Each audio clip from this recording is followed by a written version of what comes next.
City staff, the MPT is speaking.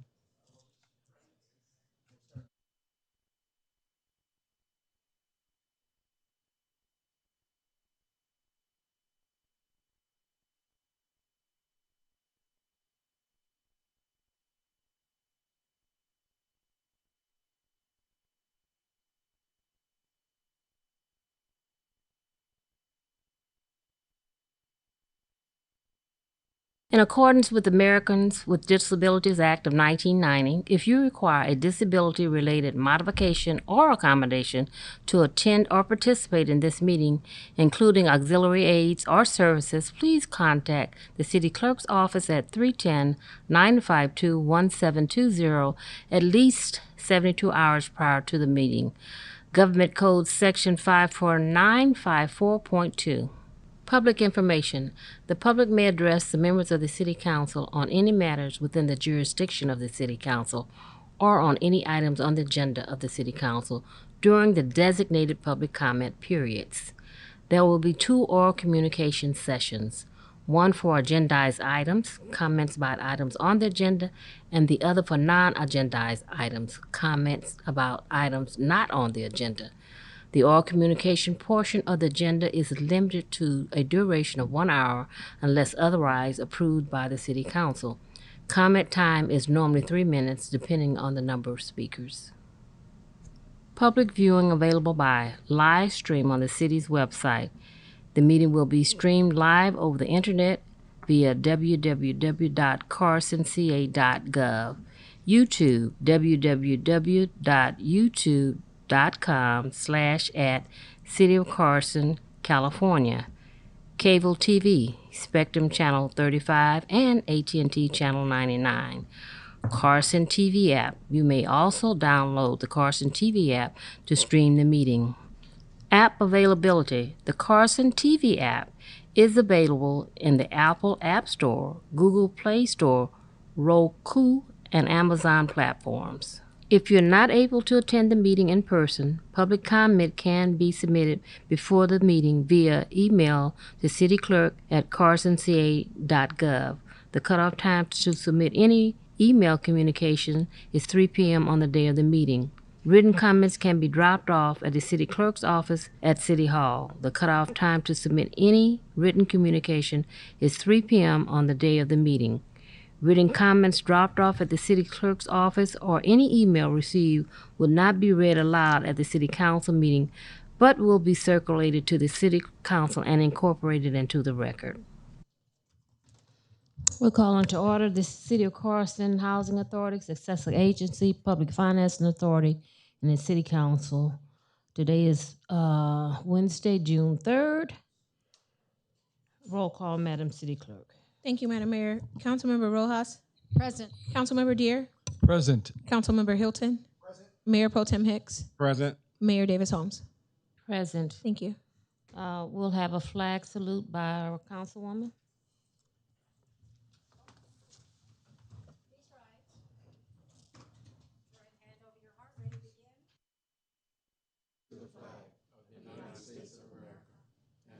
Republic for which it stands, one nation, under God, indivisible, with Liberty and justice for all.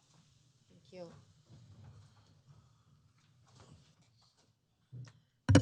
I'm not going to even try this. Vocation by an elder from Harbor Community Church of God. And please. Thank you. It's Elder Fanu Leah from Harbor Community Church of God. Thank you. I'd like to thank you for this, for allowing me to even come forth to even pray. It's an honor and a privilege to come before the council members of the city of Carson and the cabinets also. And if you'd like to bow your heads, I'd like to open up in prayer. Thank you, Father, for this day, Father God, as we come before you, Father, this day, Father God, for knowledge, wisdom, and understanding, Father God. We pray, Father God, that as they come together as one, Father God, that unity will be brought forth. We come against any wickedness and any power which will cause them to hinder away and bring strife and argumentative issues, Father God. For we pray, Father God, that your Holy Spirit will rest upon each and every council member, the mayor, and everyone in this house, Father God, So, Father, we give you all praise and all glory, Father God, that your will be done in the city of Carson. We thank you, Father God, for this day. In the mighty name of Jesus, we pray. Amen. Thank you, Elder. Um, Madam Clerk, are there any comments on closed session items? No, Madam Mayor. Announcement of closed session, Mr. City Attorney. Yes, ma'am. The city council will move into closed session pursuant to Government Code Section 54956.9D1 to confer with legal counsel regarding pending litigation to which the city of Carson is a party. The title of such litigation is as follows: Isaias Polito versus City of Carson, case number 24 STCV 14430, and Isaias Polito versus City of Carson, WCAB number ADJ 180-22950. The City Council will also move into closed session to discuss two anticipated litigation matters pursuant to Government Code Section 54956.9 D2 or D3 and E1, because there is a significant exposure to litigation in two matters. And City Council, we have one more matter that is a subsequent need that arose after the posting of the agenda that we will need to add to the closed session, and that will be held also pursuant to Government Code Section 54956.9D2, D3, and E1, because there's a significant exposure to litigation and we cannot wait till the next session. So move. Second. Thank you, Your Honor. Thank you. It's been moved and probably second. Is this the roll call vote or you want to? Yes. Councilmember Rojas? Yes. Councilmember Deere? Yes. Councilmember Hilton? Yes. Mayor Pro Tem Hicks? Yes. Mayor Davis Holmes? Yes. Motion carries.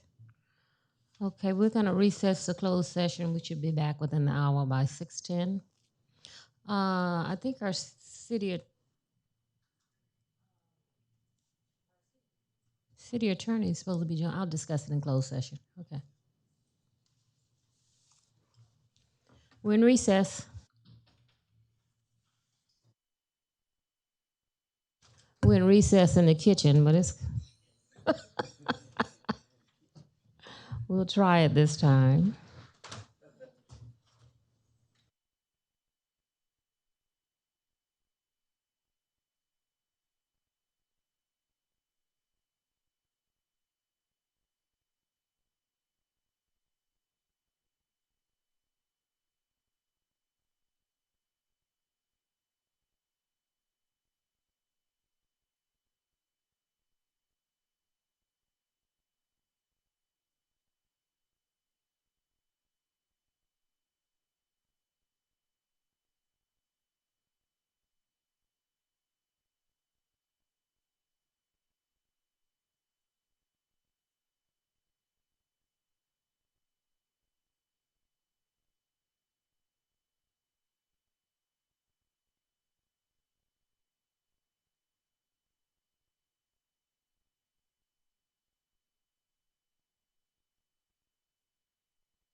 Rules of decorum. No person attending a public meeting shall engage in disorderly or boisterous conduct, including but not limited to applause, whistling, stamping of feet, booing, or making any loud, threatening, profane, abusive, personal, or slanderous utterance that disturbs, disrupts, or otherwise impedes the orderly conduct of the meeting.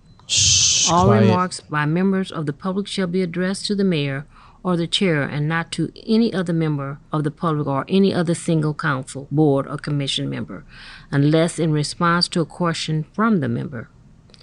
Signs, placards, banners, or other similar items shall not be permitted in the audience during a public meeting if the presence of such item disturbs, disrupts, or otherwise impedes the orderly conduct of the meeting. All persons attending a public meeting shall remain seated in the seats provided unless addressing the body at the podium or entering or leaving the meeting. All persons attending a public meeting shall obey any lawful order of the presiding officer to enforce the rules of decorum. Treat everyone courteously, listen to others respectfully, exercise self-control, give open-minded considerations to all viewpoints, focus on the issues and avoid personalizing debate, embrace respectful disagreement and dissent as democratic rights that are inherent components of an inclusive public process and roles for forging sound decisions. We're reconvening to open session. Madam, Mr. City Attorney, report out on closed session items, please. Thank you, Madam Mayor. The City Council met in closed session on existing litigation pursuant to Government Code Section 54956.9D1 in the matters titled Isias Pulido versus City of Carson, case number 24STCV14430, and Isias Pulido versus City of Carson, WCAB number ADJ 180222950. There's no reportable action on that matter. The City Council also met on anticipated litigation and held closed session pursuant to Government Code Section 54956.9 D2, D3, and E1, and also on a subsequent need matter pursuant to that section. There's no reportable actions from those matters as well. Thank you. Thank you. Introductions. Is Captain Norman here? She's in the back.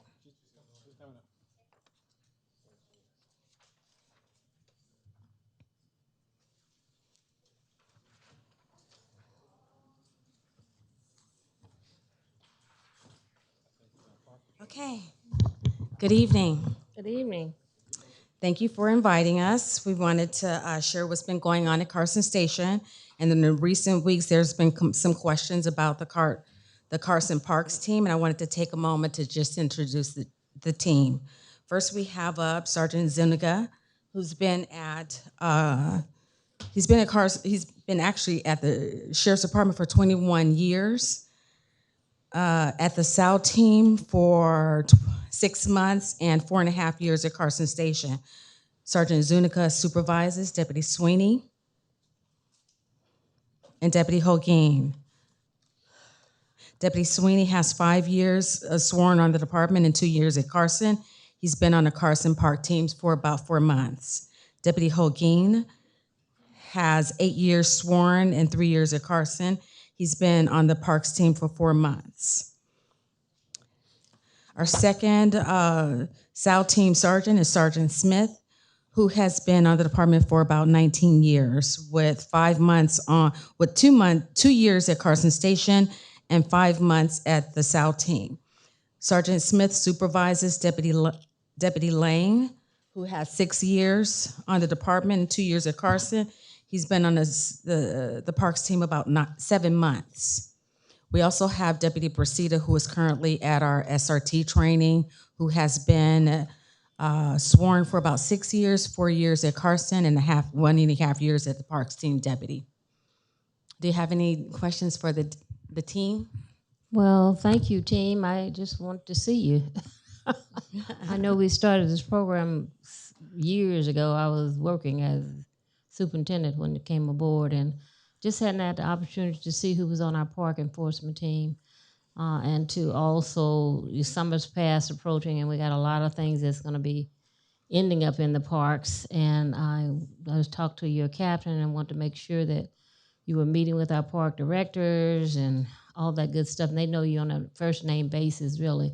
I don't know if we have cell phones for them that the park staff can contact, but we wanted, this team is put together to make sure that our parks are safe and that our kids are safe and that everyone knows that we have a park enforcement team here in the city of Carson, which no other city has.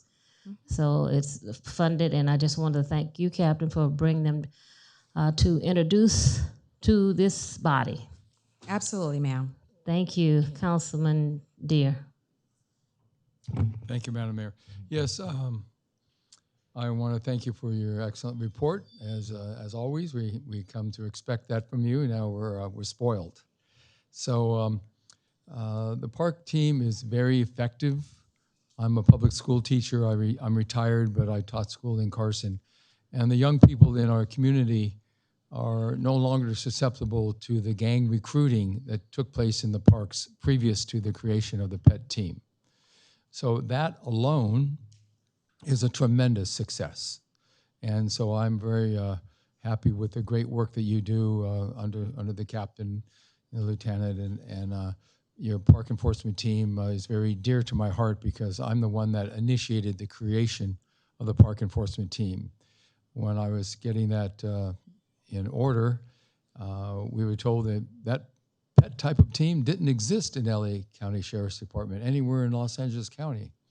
Once it came into reality and became operational, and a number of hundreds, maybe even after this is over 20 years ago, maybe thousands of arrests for warrants and other issues that gang members and non-gang members may be committing crimes, and the park enforcement team is there to prevent crime, and if it takes place, you're able to make the arrests that are necessary so more crime doesn't take place by those individuals.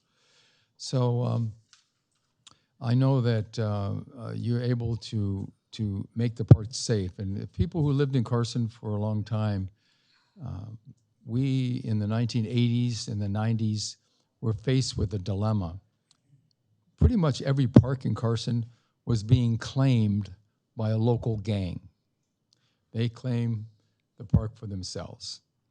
And so one day I was a new council member. I was elected in 2001. I was in what was Scott Park, now it's Paseo Park. And there was a young lady, about 20 years old, Hispanic woman, pushing a baby carriage.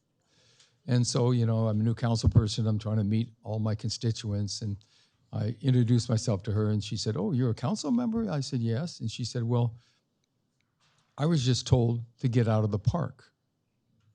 Now, she's by herself with her baby in her baby carriage. And I said, "Well, who told you to get out of the park?" She said, "Those guys." And there were a group of guys hanging out kind of near the swimming pool area, the aquatic center. And they were wearing these long white T-shirts, really down to their knees. And that was like, it's a style at the moment, I guess.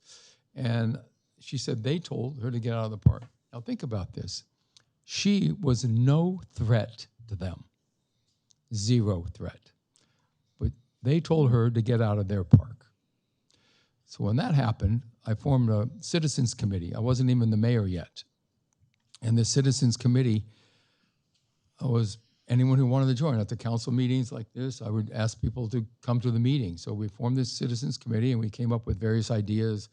Oh, should we have deputies on horseback? Should we do this or that? And all these ideas came up. And we came up with the idea of a park enforcement team. At the time, it was 1 sergeant and 8 deputies.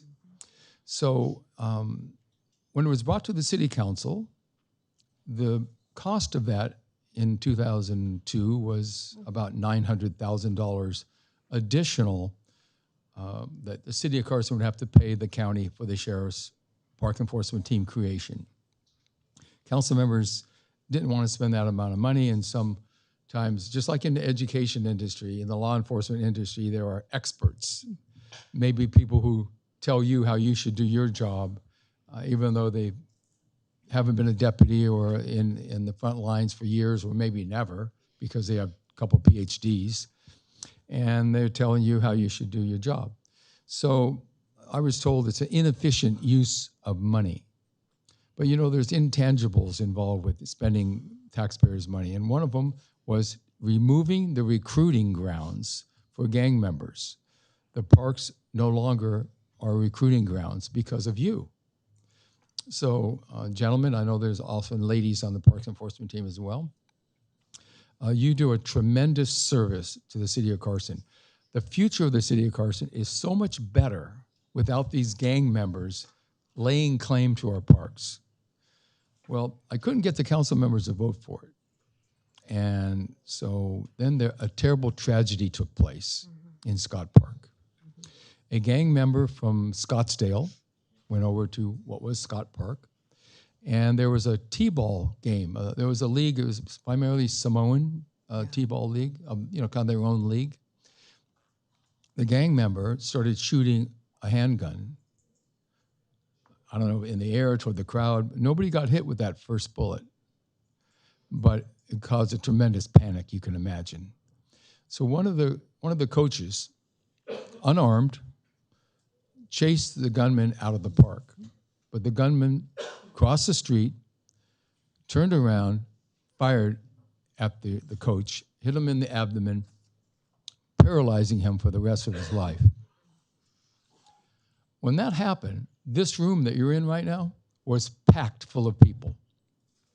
And my colleagues couldn't wait to create the park enforcement team. So sometimes a tragedy has to take place, but you know, the park enforcement team is a preventative measure. You prevent so much crime from taking place because of the great work you do.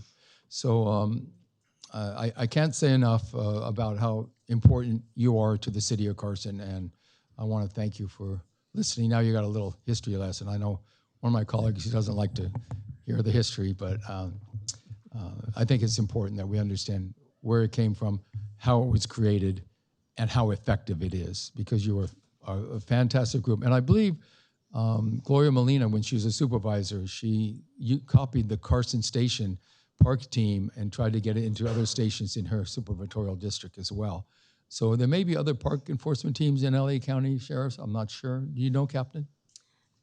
I'm not aware, sir. Offhand, yeah. But again, a great job, and I really respect you, and you're much appreciated by all the people of the city of Carson. Thank you very much for being here tonight. Thank you. Captain, if memory serves me correctly, you were On that team. on that team when And it was, responded on that day. and you responded on that day. And I just want to really thank Mayor Darrell Sweeney for putting this team together. He was the mayor of the city of Carson at that time, so sometimes we kind of forget, but I want to thank Mayor Darrell Sweeney for putting the team together. And now I want to turn it over, but I used to call her my little quarterback. And now she's the captain because she was the first female that was on. I think you're the first female, right? We had one before me, but I was second. You were second. Well, that's close enough. Councilwoman Rojas. Well, thank you so much, and thank you all for being here. Your ears must be ringing because right before the meeting, I said, you know what, make sure that we have our parks team show up this Saturday. So aside from doing all that you do to make sure that our parks are and the community are safe, I want to make sure that you show up this Saturday. I know you're all invited at the Philippine Independence Day celebration. It's Saturday, June 6th, 7:30. We're honored. You're always there every year, but we would like you to be part of the parade. Wouldn't that be great? You need to be part of the parade. Get your team there, as many uniformed officers as possible that can show up. And, you know, let's make it a grand day, a happy day, where the community and law enforcement gather together as one, celebrating something special. So again, once again, thank you all for being here, and we'll see you this Saturday. Thank you so much. Thank you. You have more to the report? Yes, ma'am. Yes. And without remiss, I'd also like to add that Lieutenant Lumpkin supervises the team of the 2 sergeants, as well as our SAL deputies who are not here, and our parks team and our host deputies. So moving forward, I also wanted to mention on May 21st, Lieutenant Lumpkin attended the Carson Town Hall meeting at Focia, along with the SAL and Parks team on the 29th. I attended the Youth Summit with Mayor Lula Davis Holmes, as well as Council Member Deere. The theme was Lead to be Inspired, Impactful, and Limitless, and that was actually also Director Michael Whitaker was there as well. I appreciated you guys inviting me to that. On the 30th, we had a LASD Explorer graduation, class 114, and in attendance to that was Sergeant Moranin and Deputy Valdez. We had 3 Explorers graduate.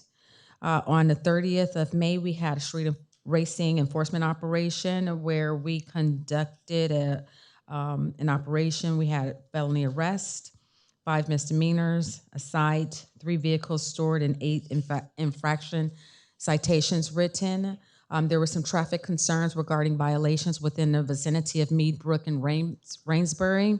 Our 2 motors conducted enforcement in that area that resulted in 17 citations for failure to stop, a warning, and a citation for operating a motor vehicle with a cell phone without hands-free device. I wanted to make 2 public safety announcements. One is for the e-bikes that's been kind of coming up in the city of Carson, and just reminding our residents and our juveniles to be safe as they're riding on the e-bikes. We've had safety reminders on our social media platform, and I'd like to direct you to LASD Carson on Instagram. In addition to that, we've had a series of chain snatches in which I wanted to bring alertness to our elders and families, because we've had residents victimized with these chain snatches, and reminding everyone to be aware of your surroundings, walk in well-lit areas, trust your instinct, and avoid displaying large sums of money, jewelry, and cell phones. Most important, if you see something, say something, and please call Carson Sheriff Station at 310-830-1123, and if it's an emergency, please call 911. Last but not least, wanted to give an update as far as our Part 1 crimes. We are continuing to trend down at a negative 15.2% as far as Part 1 crimes, and that's ending through May 31st of 2026. Are there any questions? MPT Hicks. Thank you, Madam Mayor. Thank you, Captain Norman, for that information. I just want to piggyback on the e-bike information, I guess through the city manager. I think our beach cities have put together some ordinances, because I know through the South Bay COG, we've had some discussion regarding e-bikes, and the issue has been on the boardwalk at Redondo Beach, and then riding through, and also on Redondo Beach by the Redondo Beach High School. So there is some language that we probably need to put into place to bring back to this body to address how they can be regulated in our city based upon age, because I think some of the ages have been younger than should be in riding some of these e-bikes in our community, and that sidewalk is never the case for any of these e-bikes. And I just think that at some point in time, just wanting to bring that back to this body and how we can actually kind of help in regulating e-bikes, because I didn't think it was going to become a bigger issue for our city, but I see it becoming more and more prevalent in our community, as well as electric scooters as well. Yes. Yes, we do have existing law, but anything that you create that's specific for e-bikes that'll kind of meet those voice in the law would be very helpful. Go talk. Thanks. Yes. Councilman Deere. Regarding the, Captain, thank you. Regarding the e-bikes, is there anything the city can do as far as an ordinance is concerned to assist, like the Mayor Pro Tem was talking about? Because, you know, the e-bikes are very prevalent, and these electric scooters seem to be more and more every week, it seems like. And so is there a different enforcement for e-bikes as opposed to regular pedaled bikes with a human pedaling? Because, you know, people with pedaling bikes, they often go through a stop sign because there's no traffic anywhere around, or they do it because they can see everywhere real clearly and they feel safe. They're supposed to follow the vehicle code of the state of California, but the e-bikes, are they approached differently by the by the deputies? Well, we do have existing vehicle code law. What happens with the e-bikes, our technology is going beyond what we actually have as far as existing vehicle code violations. So an ordinance would be helpful in kind of honing down on some of the behavior of residents that choose to ride the e-bikes that go beyond what the existing vehicle code. But that's something that I would I'll work directly with public safety in order to help present, say, an ordinance or something else. I see. Well, maybe the mayor pro tem could bring something forward, working with you to make that happen, because we want to be on top of this. You know, technology is always changing, and government seems to be lagging behind. I'm not just talking about local government, but state and federal government lagging behind. And then one other point, correcting the record, when we voted to create the park enforcement team, I had to convince the then mayor, Daryl Sweeney, to vote with me on that. And I was able to convince him, and it helped to get the majority vote that I needed. But he didn't vote for it the first time, but he did the second time. Thank you. Yes, sir. Convenient memory. Dr. Hilton. Thank you so much. One of the things about history, it's his story. It's your story. So I just wanted to throw that there to the history teacher. You can always create your story, his story, her story. So I wanted to hone into the mugging that happened on Termont. Yes. I know everything is still under investigation, but I want to make our residents feel heard and seen right now to kind of, I've been seeing increased patrols in the neighborhood, and I'm grateful for that.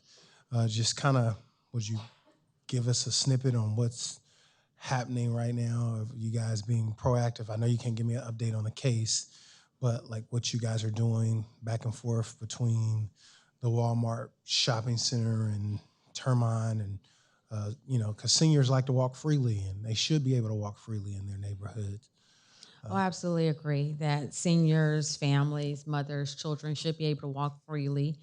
We do have, like I said, several public safety reminders on our social media. What I will say, as far as that particular case is concerned, we have been in direct contact with the family as soon as early, even as today. We've talked to them as far as that particular situation. The investigation is continuing, it is ongoing, and we can talk offline as far as where it actually stands.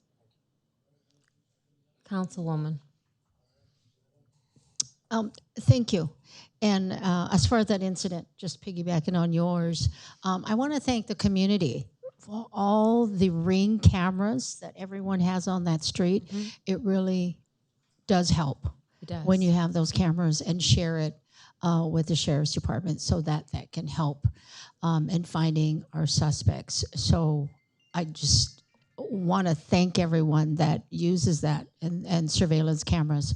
I know on the last meeting I did ask for a list, or like a study for tickets and citations and warnings for the e-bikes, e-scooters, and I don't know what the other one's called, that's really loud. They're like mopeds, but anyway, if we could get that, if you can get that a work study on how many citations that we do give out for that, I think that would be helpful for our city in creating better safety measures on those e-bikes. Okay, I'll definitely speak with Kristen to find Yes. out exactly what you're asking for. Yes. Thank you as so far much. as the different vehicles that you're referring to. Well, thank you, my captain, Yes, ma'am. and we'll see you soon. Okay, thank you so much. Have a good evening. Yes. E-bike. Madam Mayor. Yes, e-bikes. We have been in constant communication in regards to e-bikes. They have been a huge problem for our parks here in the city of Carson. We have been renovating the parks. We have been changing out the basketball courts and the tennis courts and putting in new surfaces in those areas. And unfortunately, they are actually using their bikes to hook slide, brake really, really hard. We have black marks on some of our courts that we've just spent an enormous amount of money on. And so I brought it to the Parks and Recreation Commission as an item last week. We did discuss it last week. I have had a meeting with our director, Nora Garcia of Public Safety. We had a meeting, and we have created a group that we have included all of our center supervisors with. So anything that's happening on the park is going to go into that thread. We are meeting with the Sheriff's Department in regards to that. We have pulled other ordinances from other cities that we're looking at right now so that we can currently complete our city ordinance in regards to what some of the other cities have dealt with. And so our director, Nora Garcia, has done an enormous amount of work with myself in regards to working on kind of controlling these e-bikes. One suggestion that she had that was really great is we're going to start an educational campaign first to make sure that we get the community involved so that they understand exactly what's going on, because some of the bikes that they have, people think that they're regular electric bikes, but they're actually changing out some of the motors. They're actually motorcycles, and they drive them on our city streets and in our city parks, and it's becoming a nuisance at this particular point. So we are working on that. It has not gone unnoticed, and we are working to come up with some additional ways to curtail this particular problem. Well, thank you for that information. I'm glad to see you guys are on top of this. Thank you, Madam Nora Garcia and Director Whitaker and Director Garcia, I should say. So thank you. The next we'll have report from Captain Kane of the LA County Fire. Is he here?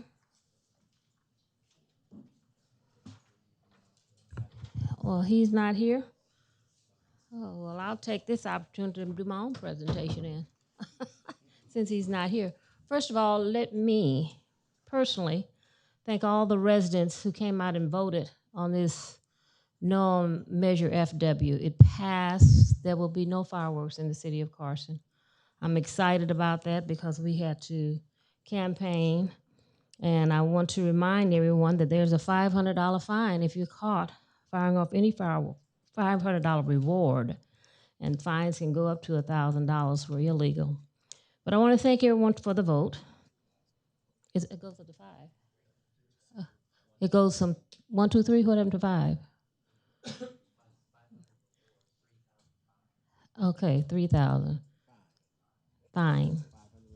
$500 reward for reporting. I don't know how I lost that 5. $2,000. I lost $2,000. Okay.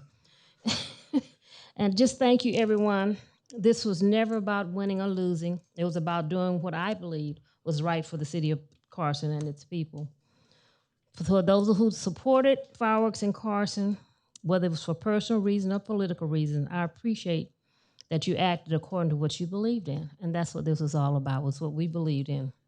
While we may disagree, we are still one city, one people. And we're going to continue to work together to make Carson safer, more prosperous, and stronger together. And I just want to thank everyone for coming out, letting your voices be heard. And that's what democracy is all about. The measure did pass, no fireworks in the city of Carson. We do want to invite everyone out for the 4th of July celebration. I think there's some flyers that are around right now. It's going to be a free digital fireworks show at Dignity Sports Park, free to all Carson residents. Bring your kids. There's going to be food, booths, entertainment, and the doors open up at 6 o'clock. We are doing something to celebrate the 250th anniversary of this great nation. But I also want to ask staff, for next year, I would like to see what it would cost for us to have something in each one of the districts. Oh, you already discussed that? in each one of the districts because we want to see how it works out at Dignity. But I think it would be great for us to give our residents options. Dignity will be doing the show, but we will be working with Dignity Sports Park on this. But I'm just excited about the fact, and if anyone knows me, I fight for what I believe in. And if it costs money, I put it there. If it costs talent, I put it there also. I am about the safety of the city. And we may not all agree, to my carpenters. We may not all agree, but we're one family. And it's all right to disagree. It's all right. But at the end, we come together as one family, one unit, and doing what we think is best. And the residents of Carson spoke. And they spoke loud and clear. Okay? Mr. City Manager, you have something to add? No, Madam Mayor. Thank you. Well, I'd like for the when we're doing our budget for next year to look at what it costs to work with Dignity and also put these digital displays in each of the districts. We're gonna have fireworks this year. We're gonna have the digital show, but I can guarantee you somebody's gonna be lighting up these fireworks and trying to say, "See, city, you can't stop." It's not gonna stop overnight, but understand if you get caught, you're gonna be fined. And we did issue 96 citations last year, and I expect more to be issued this year because everything is illegal. So be mindful, and there are other ways to support, but we did not want our city to become, well, it's already a war zone, but Pacific Palisades and what they went through. I know our councilwoman said that one of the fires, if I'm not mistaken, was started by fireworks. So thank you, Carson. Thank you for coming out. Thank you for letting your voice be heard, and that is called the democratic process. My colleagues wanted it to go to the residents. It went to the residents. Give me a high five. Thank you. Next, we will have recognitions. Oh, yes. Everybody queued up. Oh, what's going on here? Councilman Deere. Is that you? No, not you. No, I'm not queued up on that. Okay, Councilwoman. Oh, yeah, just again, thank you to the residents. And did you mention the drone light show that we're having? Yes, that is amazing. If anybody has ever seen those drone light shows, Vegas does it. A lot of big venues does it. Yeah, I hear it is costly. I think your idea of having something at every district would be amazing to continue in celebrating July 4th. And I think a drone light show is that's the next step in our future. So thank you. Thank you to the residents who came out and voted.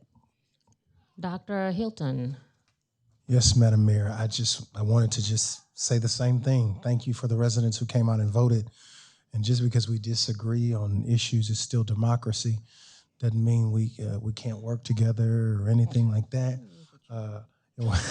Doesn't mean we can't work together. It's an amazing thing. All we wanted at the end of the day was the people to decide, and the people did decide. So we stand on the side of the people wherever the people decide. So it was.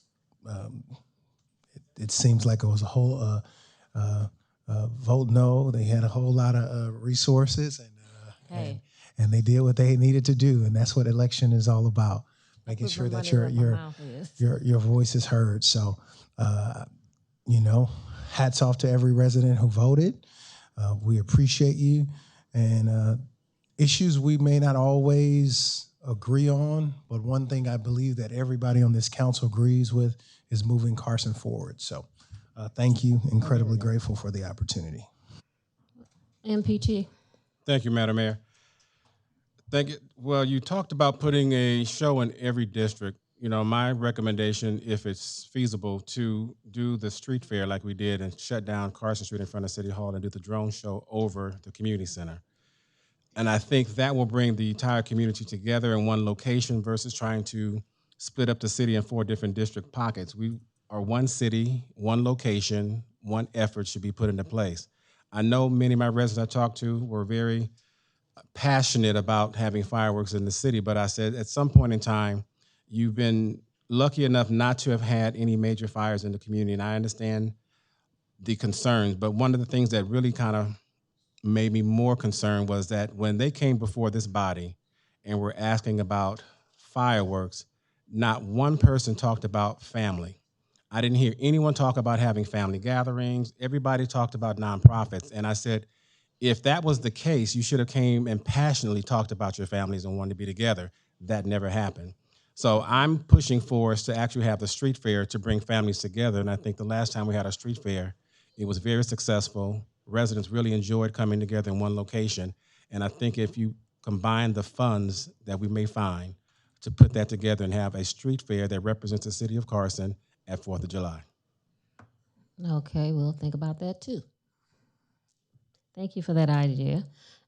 Councilman, are you queued up again? Yes. I want to encourage people to go to the drone show. If you haven't seen a drone show on July 4th, you might be skeptical, but when you get there, you'll really enjoy yourself because the shows can be really spectacular, very beautiful, and they don't pollute the air. So that's a nice thing about it as well. I think that's important. But if we do district by district, I'd like to have a drone show as opposed to fireworks. Most definitely. Yeah, and but I like MPT's idea of having a central place, kind of like a Unity Day, so to speak, that type of thing, where we have the street fair and the drone show. Because for a drone show to be effective, you can't have trees blocking the view of people. You got to have a big open space, and I think maybe the Civic Center would be appropriate. That's in Council District 4.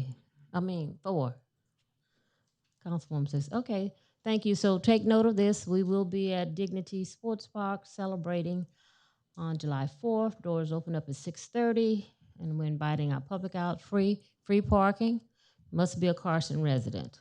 And there are going to be shows all over, but Dignity is working with us, and I know they'll be working with us next year. I want to jumpstart our plans for next year early to the city manager and our director. We need to start early so we can get all the... Madam Mayor, point of information, you have to be a Carson resident to get free parking, right? Obviously, if you're not a Carson resident, but you come with a Carson resident, you're entitled to enjoy the show. They'll just check probably the driver's ID, maybe something like that. We don't want to tell visitors of Carson they're not welcome. I don't want to turn away any Carson residents either. How are you handling this, Mr. City Manager, as far as Carson residents?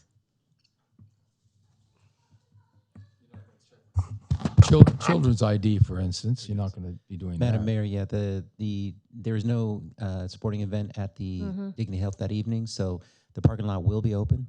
So there won't be necessarily checking for residency. Okay. There's plenty of parking there, as you all know. You're using the university also, or is it? I'm sorry? Are we going to use the university parking for the overflow or not? I don't know that it'd be necessary. There's a lot of space there. Okay. Yes. Okay. So thank you to Dignity, and thank you for the staff for pulling this together as fast as you did. Okay, the next we have is informational update on citywide enterprise permitting and licensing systems implementation.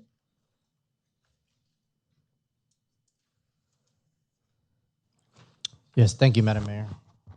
This is a report that will be provided from our Director of Finance, and I believe he's going to have staff to give a quick presentation for the new system that's going to be implemented. Good evening, Madam Mayor, Mayor Pro Tem, council members. You're looking awfully sharp. What's going on? That's his normal attire. He always looks sharp. Thank you.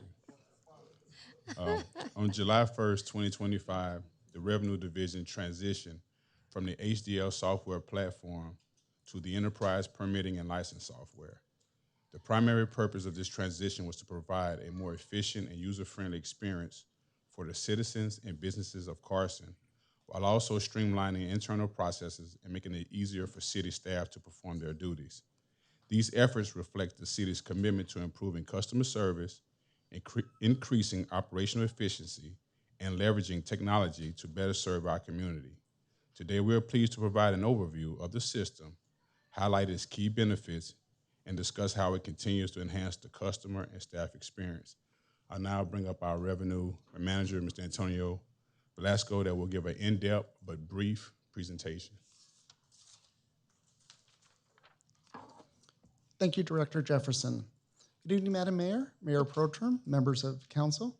I'm here to present the city's new business license software, enterprise permitting and licensing, or EP&L as we like to call it for short, and its benefits for the citizens and the businesses of the city of Carson. As Director Jefferson mentioned, it did kick off last year on July 1st of 2025. So what are some of these benefits for the citizens of Carson? So it is a new software from Tyler. We're using other products within the city as well. But it creates an easy online platform for the citizens to go in there and pay their invoices, such as their business licenses. Also, it provides tools for streamlining their licenses, so they're able to receive them electronically now as well. And I'll go a little bit further into that detail later. But we also mentioned about an improved workflow management. So it utilizes a lot of the new technology that's out there, such as GIS, so we could better get an accurate address for the businesses, from the citizens and everyone who's applying for licenses and permits. It tracks the history. So if you touch any portion of an account, it fingerprints it on there, so we're able to see who touched it and what action they took place. In addition to that, it has the capability to upload documents such as PDFs, and we're able to view them. So it makes customer calls a lot easier to handle and quicker and more efficient. And its ability to configure to our agency is actually quite remarkable. We have a very robust city with many different types of businesses in there, which means a lot of different licenses and permits. And the software was able to handle all the different types of businesses that we have within our city. And it's not just licenses and permits, but also TOT and bingo we're also able to process within there. And it's also able to generate customer reports, which makes things a lot easier, such as the monthly customer report that council sees for new businesses that show up here in the city. I was mentioning about the citizens' ability to have the benefits here. So the online portion of this is actually called Civic Access. And so what that actually is, it's a secured website. Planning is currently using it as well. It's open 24/7, so they have access all the time. Citizens are able to go in there and pay their invoices for their business licenses and permits. And in addition to that, they'd actually file their business licenses and the permits electronically on there as well. Also, the improved workflow on our end is also the streamlining. So I mentioned that we have a couple of different Tyler products within the city. Using the EP&L software, it actually transitions the product between accounting, between cashiering. Like I mentioned, planning has been using it for about a year now as well before we have. So it just moves the information seamlessly across the board. As I mentioned, the benefits are mainly more for the citizens. Online filing, they could pay their invoices online. The efficiency that it has, that not only can citizens get their licenses here at the counter, we mail them out, but we could also send them out electronically, which saves them time, and that's the important thing. In addition to that, the improved workflow, like I mentioned, we're utilizing the technologies such as GIS and its workflow history. It goes across the other products that we're already currently using within the city. So it makes a beautiful package in here. I would like to thank my revenue team for all the help that they have provided throughout this year, including Director Carter, Andy Pong, and their IT team for all the help that they have provided us throughout this year as well. Thank you very much. Thank you. Are there any my colleagues? Thank you for that report. Thank you, Madam I Mayor. have a question. Yes, Councilman. Okay, thank you. I concur with the mayor. It's a very clear report and really important, advancement in technology for our city. So that's really good. I have a question, however. In the past 10 years, we received many complaints from businesses that they have paid for their license at the beginning of the year, and 10, 11, 12 months have gone by. they haven't got their actual physical license to put up on the wall where they're supposed to. Yeah. And they actually get an invoice for the following year, and they haven't got the last year's.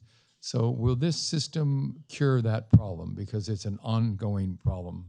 Yes, it will. And as long as there's no holds with outside of agencies like, say, fire or health department or anything like that, as long as everything's been cleared and they paid their invoice, then they will be going out.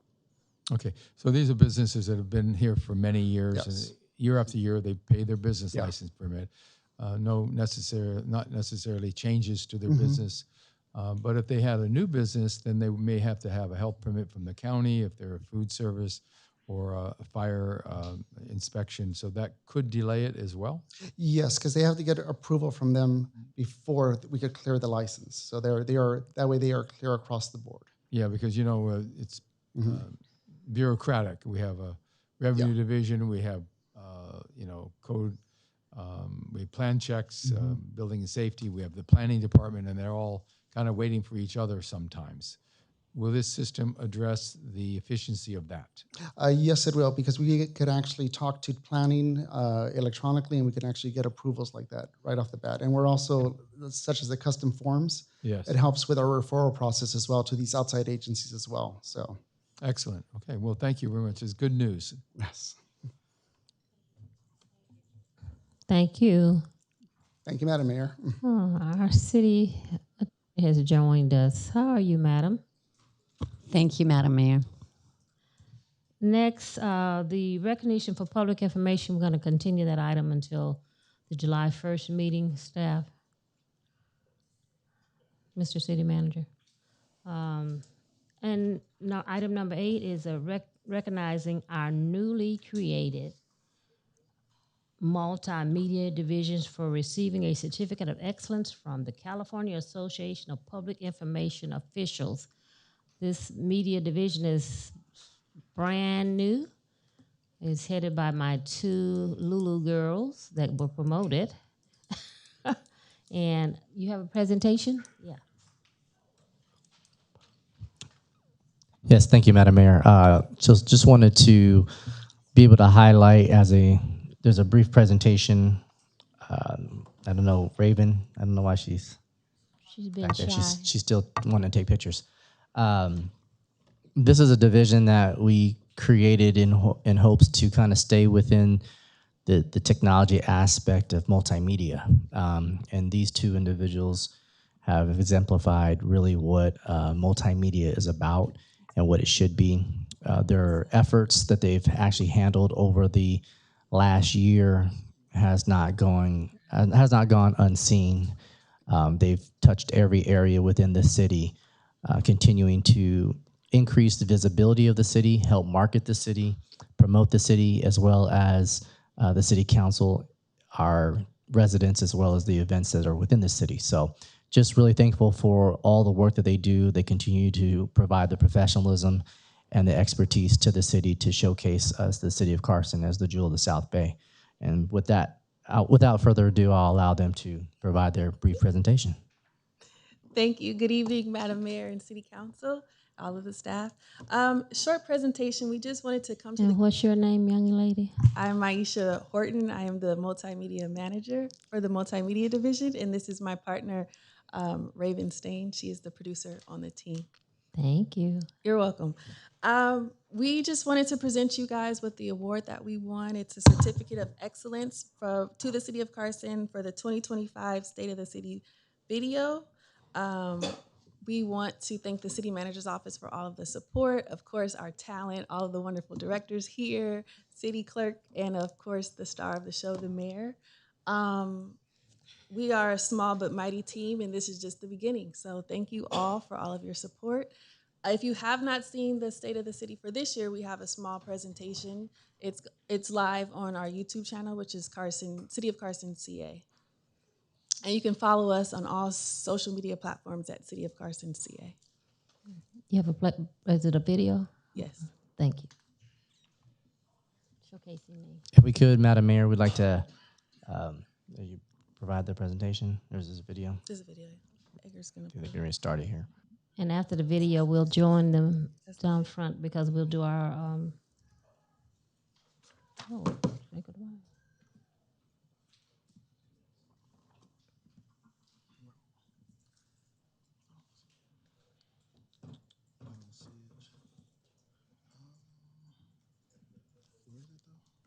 It should be in that folder.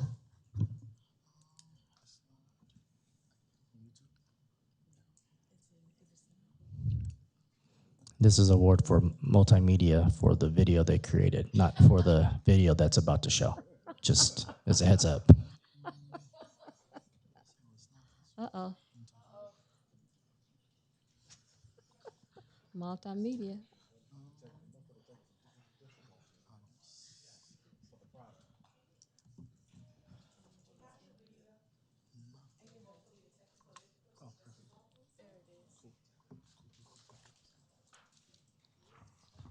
Ultimate test of knowledge. I'm your Mayor, Lula Davis Holmes. The game where the answer to winning it all is knowing it all. Papa John's Pizza. I know this. What is TikTok? The City of Carson's 2026 State of the City, Carson Airdy, is streaming now on YouTube and Carson TV. Check it out. So that was just a small snippet of what we've been doing each year. We try to put some excitement to the state of the city, make it more interesting, more engaging, more fun. And this year, 2026, we kind of copied Jeopardy. Our show is called Carson Airdy. And again, it's on YouTube, and this is our award. And we'll be down to receive it. You can stay right there. We're going to do a photo op. I'm going to move number 9 to last because we're going to do all of our proclamations when we come down. So it'll be Juneteenth, Health Month, Philippine Independence Day, Rojas, and Health Awareness MPT Hicks. Men's Health Month is the Dr. Hilton, and I'll be doing the recognition for Juneteenth. So we're going to come down and do all our photos at once. Then we'll come back and look at the Cinco de Mayo recap.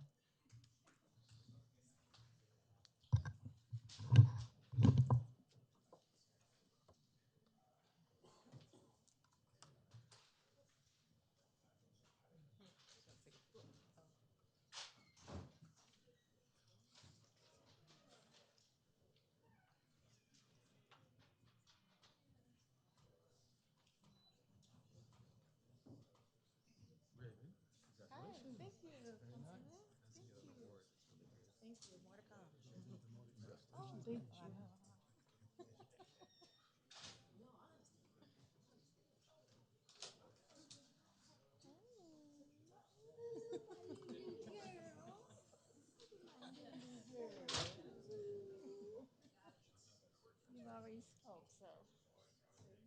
How many months? 4 months. We have an award in 4 months. How awesome is that? 5.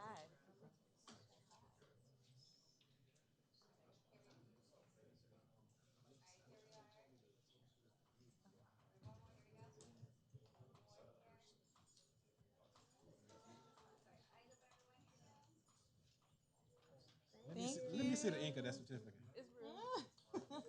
You know, multimedia, they can make it up.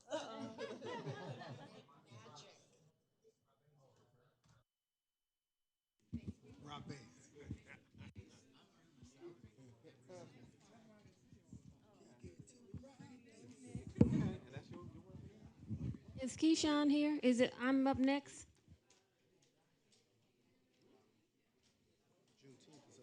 Yeah.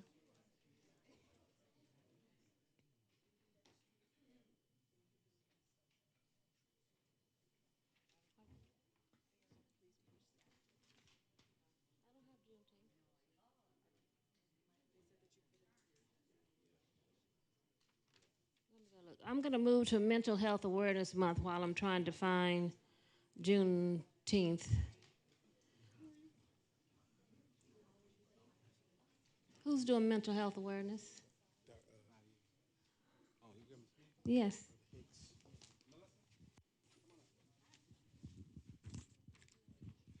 Thank you for being here, Melissa, from Masada Homes.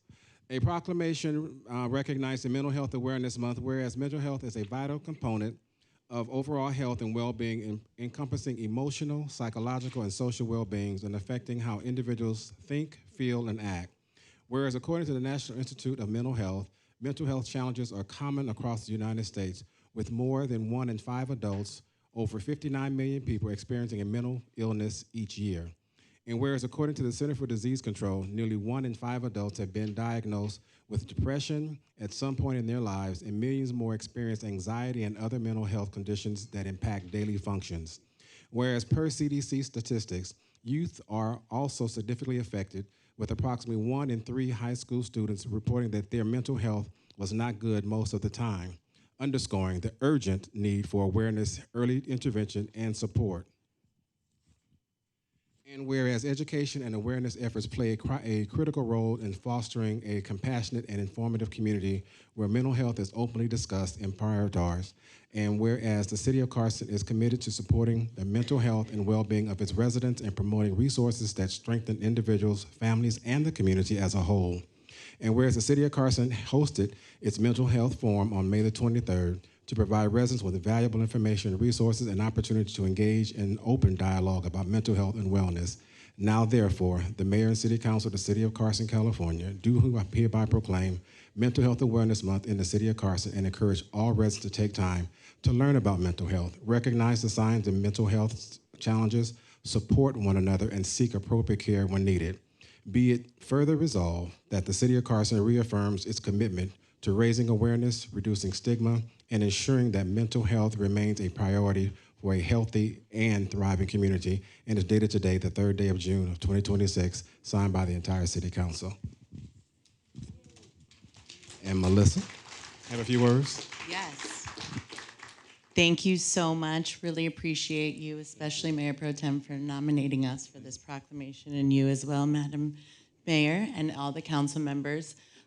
We've been in the Carson community for 36 years providing these services, and so it's really special to us to receive this recognition, and we thank the city for their commitment, as you said, to destigmatizing mental health and making it accessible for all, and most recently inviting us in the past few years to be a part of your community events and help spread the word about our services and the need for mental health services, and that it's okay to access mental health services if you need them. So thank you again. It's really an honor to be here today. Everybody needs some help every now and then. That's right. We all need some help every now and then. Thank you so much. It's really an honor on behalf of everyone at Masada. Thank you.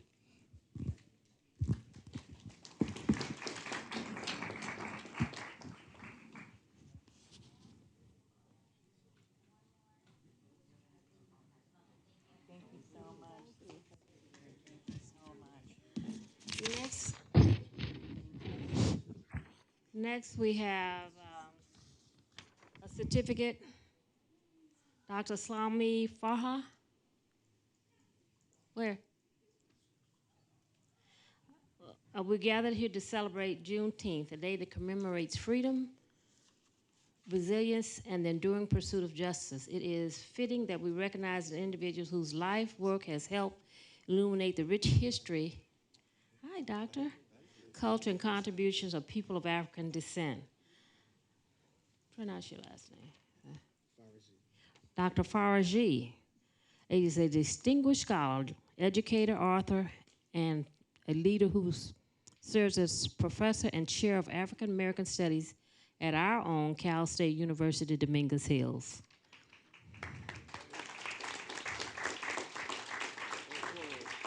Go Toros, my alma mater. Throughout his career, he has dedicated himself to advancing African studies and expanding our understanding of African American Nubian history, culture, and civilization. His scholarship has earned international recognition, and his work has helped preserve and elevate stories that have too often been overlooked. One of the nation's leading scholars in Nubian studies and African American history, the doctor has authored influential works, presented research around the world, and inspired countless of students to embrace knowledge and cultural awareness and academic excellence. We're proud to recognize you tonight for your outstanding contributions to African American studies. And we have a proclamation. Whereas Juneteenth is the oldest known national celebration commemorating the ending of slavery in the United States, marking this year as its 161st anniversary, Juneteenth is memorialized June 19th, 1865, when Union General Gordon Granger read federal orders in Galveston, Texas, that had previously enslaved people in Texas that were free. And whereas the celebration of Juneteenth dates back to 1866, first involving church-centered community gatherings in Texas, it has spread across the South and become more observed in the 1920s and 30s. Juneteenth grew in recognition again in the 1970 with a focus on African American freedom of the arts. And by the 21st century, Juneteenth was celebrated in most major cities in the United States. Whereas a number of local and national institutions such as the Smithsonian, the Henry Ford Museum, and others sponsor Juneteenth-centered activities, a number of local national Juneteenth organizations have emerged, all with the mission to promote and cultivate knowledge and appreciation of African American history and culture.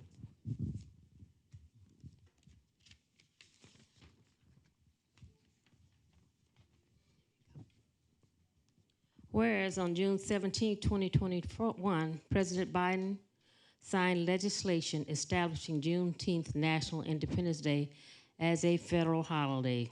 It is the 11th American federal holiday and first to gain legal observance since 1983 when Martin Luther King Jr. Day was designated.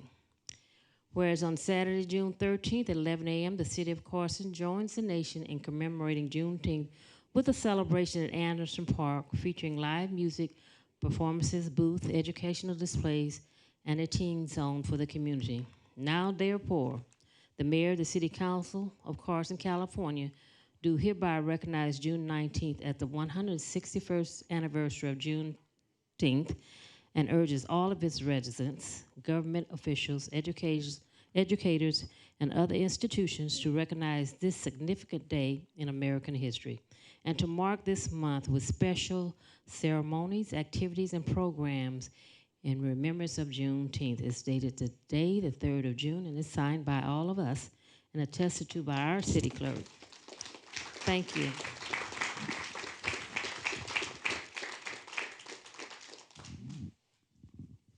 Thank you very much. Good evening, everyone. Thank you very much. I'm honored to accept this award, Madam Mayor and the City of Carson City Council. Thank you so much. I also accept this on behalf of the Department of Africana Studies here at California State University, Dominguez Hills.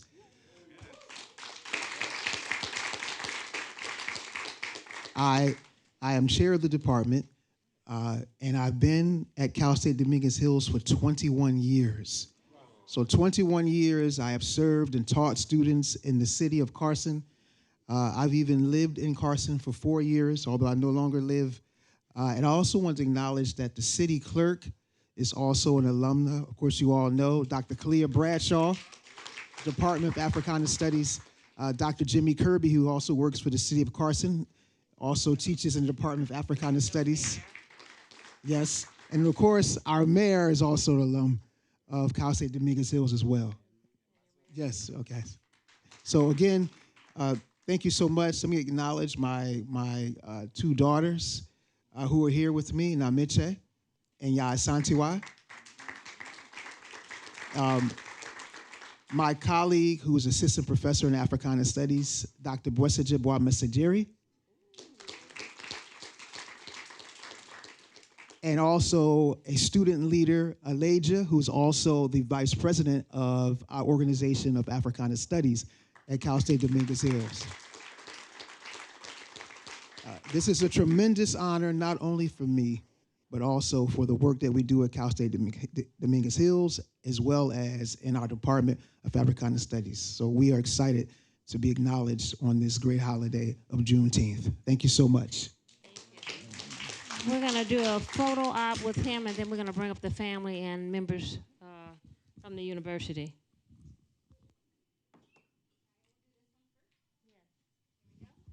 Come on down.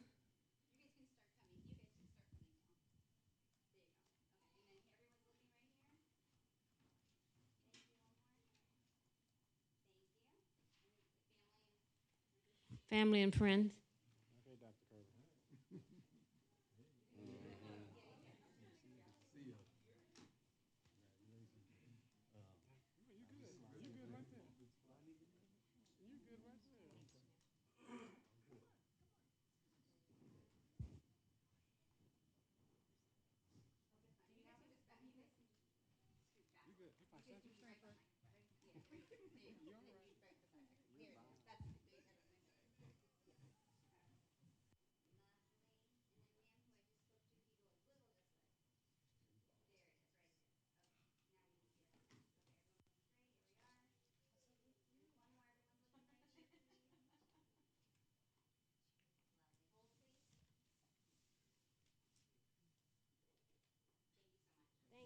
Thank you for coming out. Thank you. Thank you. Thank you, beautiful. Next, we're going to have a presentation by Dr. Hilton.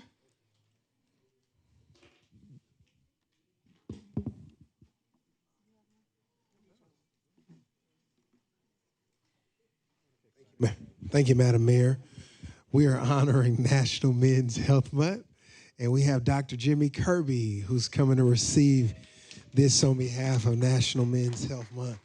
Come on, Dr. Kirby. Dr. Kirby is popular today. He's been in several pictures already, and we are incredibly grateful for Dr. Kirby, who's also a part of the staff here at the City of Carson. A proclamation in recognition of June as National Men's Health Month. Whereas National Men's Health Month is a congressional health education program celebrated across the country in the month of June with screenings, health fairs, and other outreach activities. And whereas, despite advances in medical technology and research, men continue to live at an average of 5 years less than women, with American Indian and African American men having the lowest life expectancy.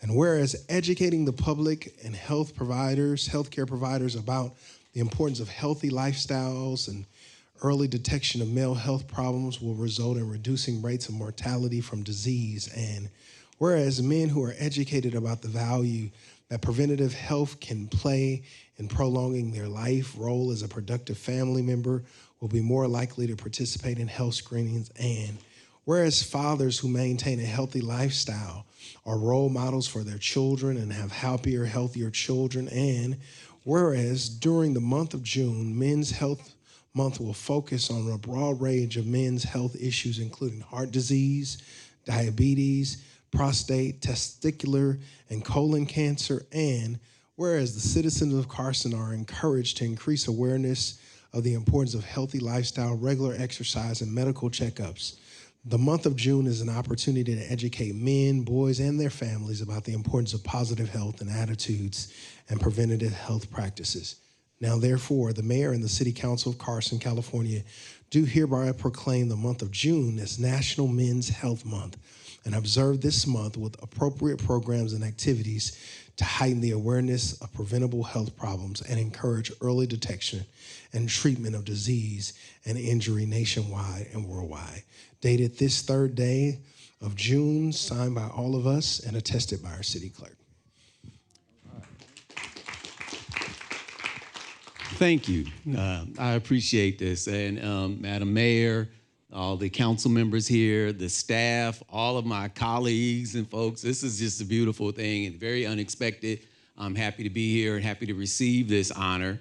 I give greetings from the Kirby family and the Harris family. And I also have to say that I would not even be in the city of Carson if it wasn't for the Knowles family that I married into. And so, you know. And so it is very important that we honor this. I do expect all of the men in here. I'm looking at every one of us. We can do better. We're doing good, but we can do better. There's always room for improvement. Stress levels, you know, let's lower those stress levels. Let stuff go. Let stuff go. Don't hold on to it. And so just to be brief, because I get a mic and, you know, so we go.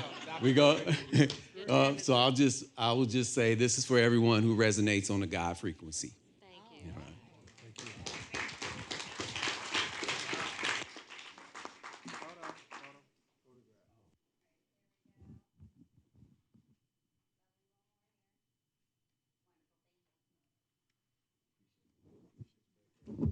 And our final presentation will be by our Councilwoman Arlene, Filipino Independence Day celebration. This Saturday, the 6th. I'm wearing one. Oh, you're wearing your attire? Okay. Yes.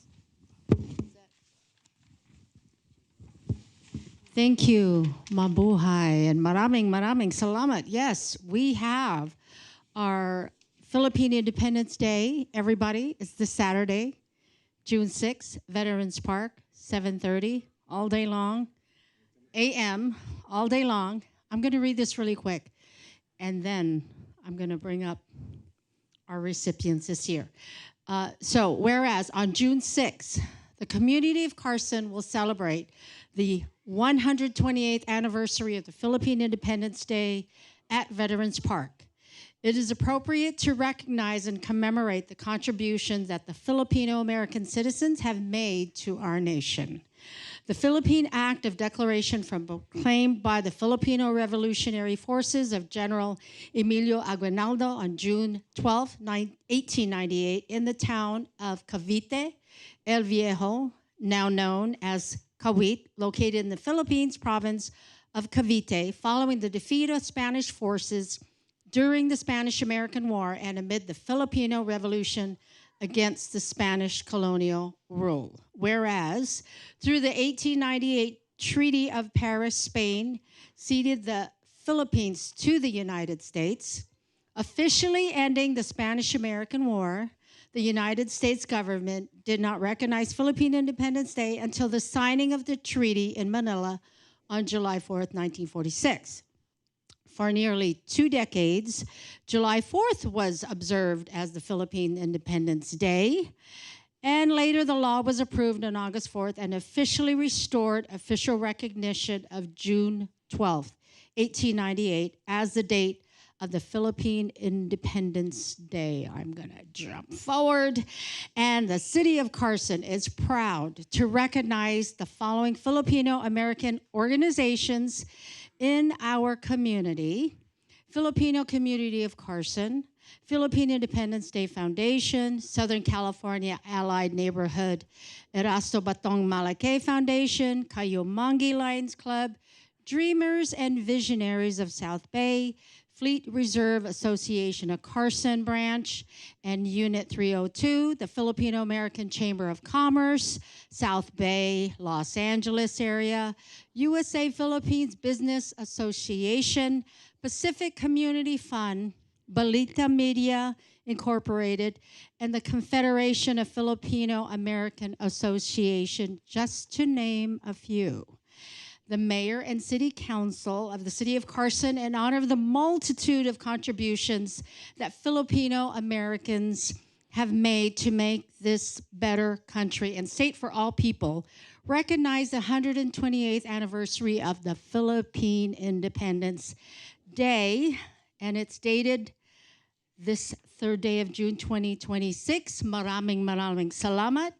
And for this year's recipients, I mentioned a lot of organizations here that have these public events that celebrate the Filipino community, the culture, the food. But you know, there's a group of people. They write about the events, they show up, they take pictures, and they publish it in newspapers, magazines, on social media. They put it out and they promote the Filipino community and beyond. And those people, we never really know who they are because we read the articles and in that little corner, it'll say their name. And today, we have those journalists that we are honoring, and we thank you for the stories that you put out to celebrate and promote our Filipino culture here in the city of Carson and beyond. So thank you so much, and let's give them a round of applause. So this is the first time we are publicly thanking you for the work that you've done. So when I call you up, make it great, because this is on our City of Carson website. It's on YouTube. It's out and about. So you guys are the ones behind the scene. You're now front and center. So I'm going to call you up. And the first one, let me read this. Let me read this first. In certificate of recognition, in grateful recognition, appreciation of your outstanding commitment to community journalism and your continued support of the City of Carson through the annual coverage of the Philippine Independence Day celebration. Through your informative and meaningful coverage, you have played an important role in promoting cultural awareness, fostering community pride, and ensuring that this significant celebration reaches audience throughout the region and especially around the world and back in our mother country. The City of Carson sincerely appreciates your partnership and unwavering support in preserving and sharing the stories that unite and strengthen our diverse community. It's signed by our Mayor, Lula Davis Holmes, Mayor Pro Tem Cedric Hicks, Council Member Jawan Hilton, Council Member Jim Deere, and yours truly, Council Member Arlene Rojas. Thank you all, and let's get this party started. Okay, the first one coming up is from the Filipino American Press Club of Southern California, Adrian Lacaros. Real quick picture. It's gonna be like a game show. We're gonna bring him back up.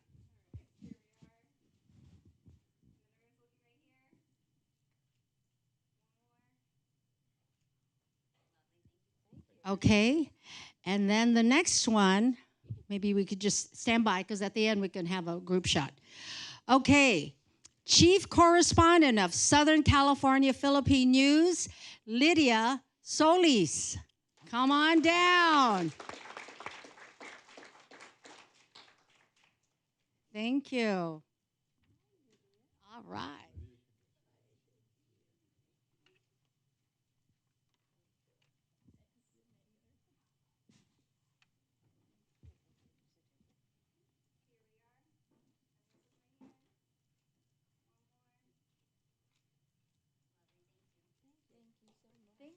Much. Okay, next up, the publisher of Asian Journal Publications Incorporated, Cora Oriel.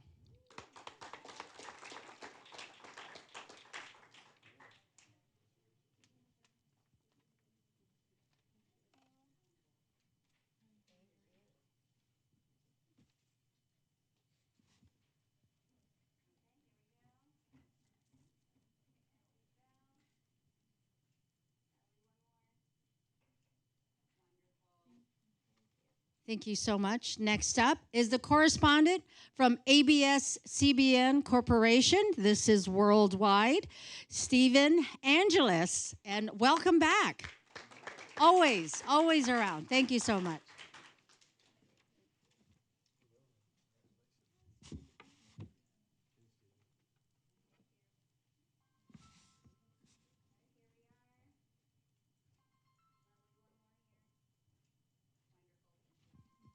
Okay, next up, we have the publisher of Philippine Post, Val Abelgas. Okay, he's not here, but thank you, Val Abelgas. The next is from the U.S. Asian Post, Joy Marino. Thank you.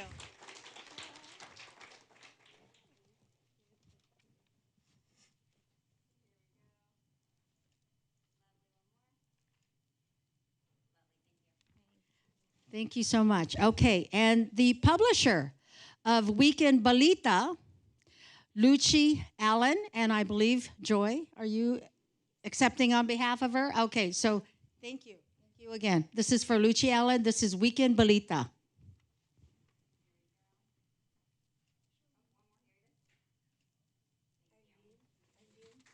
Thank you so much.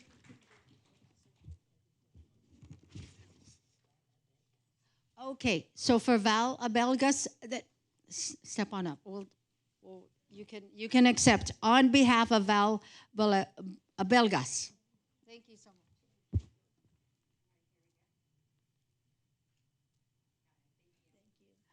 Okay, so we have some, I believe they're not here, but I want to mention them. And thank him. We have the editor and bureau chief of Inquiry, Net USA, Nympha Rueda. Thank you so much. Correspondent, Inquirer USA, Ruben Nepales. And the correspondent reporter from GMA Network, Janet Nepales. They're not able to be here, but we thank them as well. So let's take the 128th anniversary, Philippine Independence Day. So let's have them all come up. Yes, and we'll take a group shot. And thank you. I read it. Oh, yes. Yes. Okay, everybody. And that's amazing. Who's taking the photo on this one? Thank you, Andy Edgerlin, one of the journalists as well, and the founder of American Press Club. He's out there. And here, we could have someone. Oh, here we go. Oh, this is your daughter. Okay, you want to hold this and come in the middle? Yes. Come here. There you go. And then you can go right next to our mayor. And there you go. Ladies and gentlemen, we have our journalists that put out all of our stories. So thank you. Maraming salamat.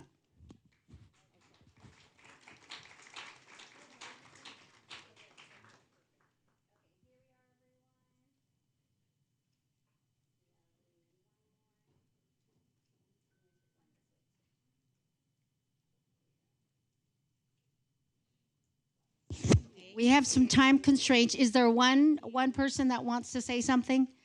Yes. There we go. Thank you.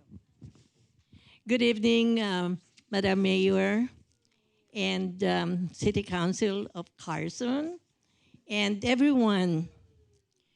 I am deeply honored and really grateful for the City of Carson's proclamation and recognition. Thank you, Ted.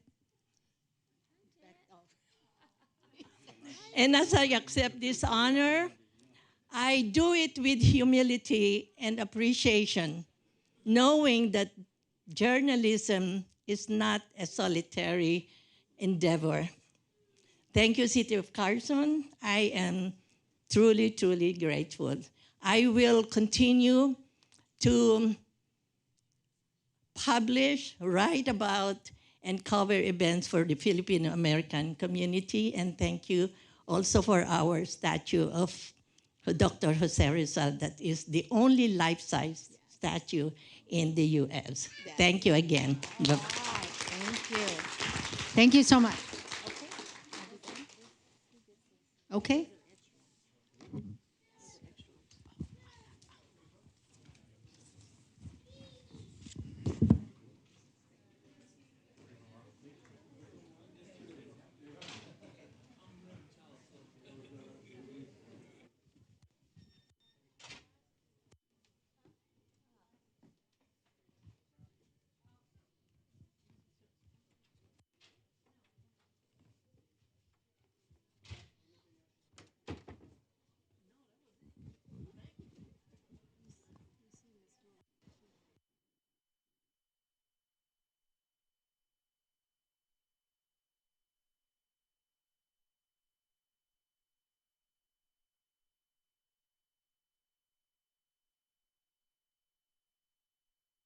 Thank you everyone for coming out.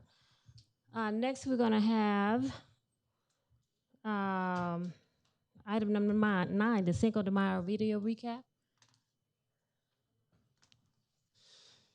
Thank you, Madam Mayor. We'll have the video should be up and ready to go here in just a moment. I hear the music. I think the video will be playing here in just a brief moment. Sit back and relax and enjoy. Well, happy Cinco de Mayo, everyone. Wow, this is such an awesome day, wouldn't you agree? Got some wonderful entertainment lined up for you. The park looks beautiful, the weather is nice, and guess what? Most of all, you look beautiful. So give yourself a round of applause for being here this morning. You know, this is what we do here in the city of Carson. We celebrate the various groups that are here. We're such a diverse community, the most diverse in the United States. So I'm just proud to be here today. The reason why we do this is for our families. We've got to make sure we keep our families in the forefront of our minds and that our young people here understand the cultures and things that go on here in the city of Carson. To the staff, to the volunteers who all put this together, I want to thank them. Our volunteers, our Park Association, our Park and Recreation Commission, all of those who've helped put this together, because it does not always take one person. It takes a village, and you guys are the village. And if you didn't make it, you missed a good one. This is a wonderful event. Let's thank the Parks and Recreation staff for putting this event on year after year. So on behalf of the residents of the mighty District 1, we just wanted to come by and say happy Cinco de Mayo. This is what Carson is all about. And this Cinco de Mayo activity every year is getting larger and larger. More power to the city of Carson. Cinco de Mayo. Have a wonderful day, everyone. Thank you. So good to see everybody, and looking forward to baile, baile, baile. Everybody, we're all here to celebrate Cinco de Mayo, so let's do it together and let's have a great time. Muchas gracias de todos.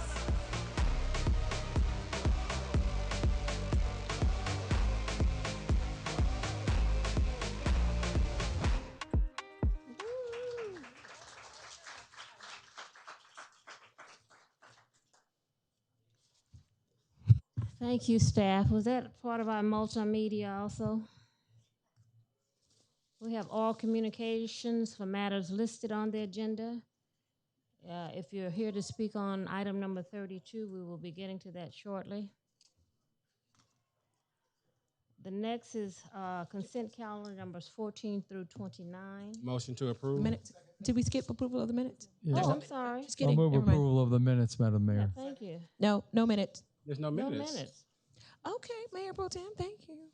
I can't approve something I don't have. So we're going to the consent calendar. Yes. It's been moved and properly second. Does anyone want to move an item?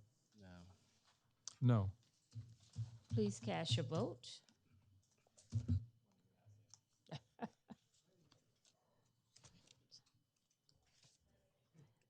Oh, I need to vote. You need your medication. Motion carries. Item number 30 is to consider a report. Yes, thank you, Madam Mayor. Item number 30 is a discussion item to consider the update on city projects. Our Community Development Director, Mr. Nathan Freeman, is going to give a brief update and will be complete. Thank you, Madam Mayor.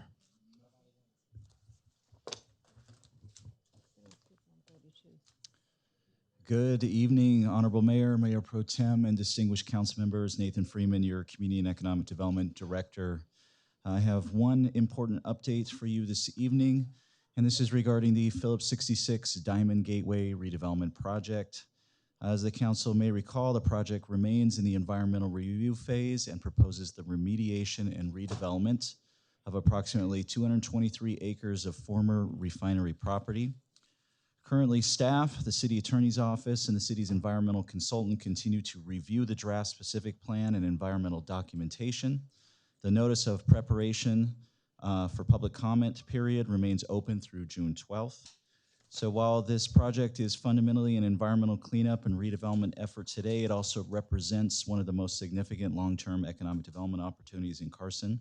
The successful remediation and redevelopment of the site has the potential to transform a legacy property into a productive economic asset that generates jobs, investment, and future revenue for the community.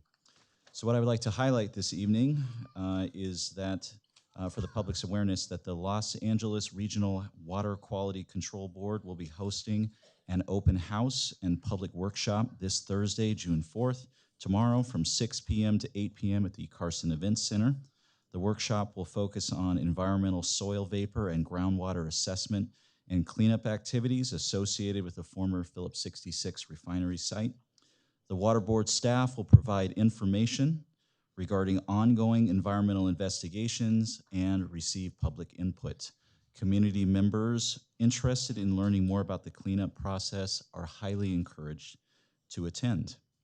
Also, Madam Mayor, as you may recall, just 2 short weeks ago, we were up in Las Vegas for the International Council of Shopping Centers extravaganza, if you will. And myself, the economic development team, and our multimedia team are putting together a presentation and a video that we will be sharing at the next council meeting. So that concludes my update. Thank you. This is item number 30. 30. I have a question. I'm looking through this.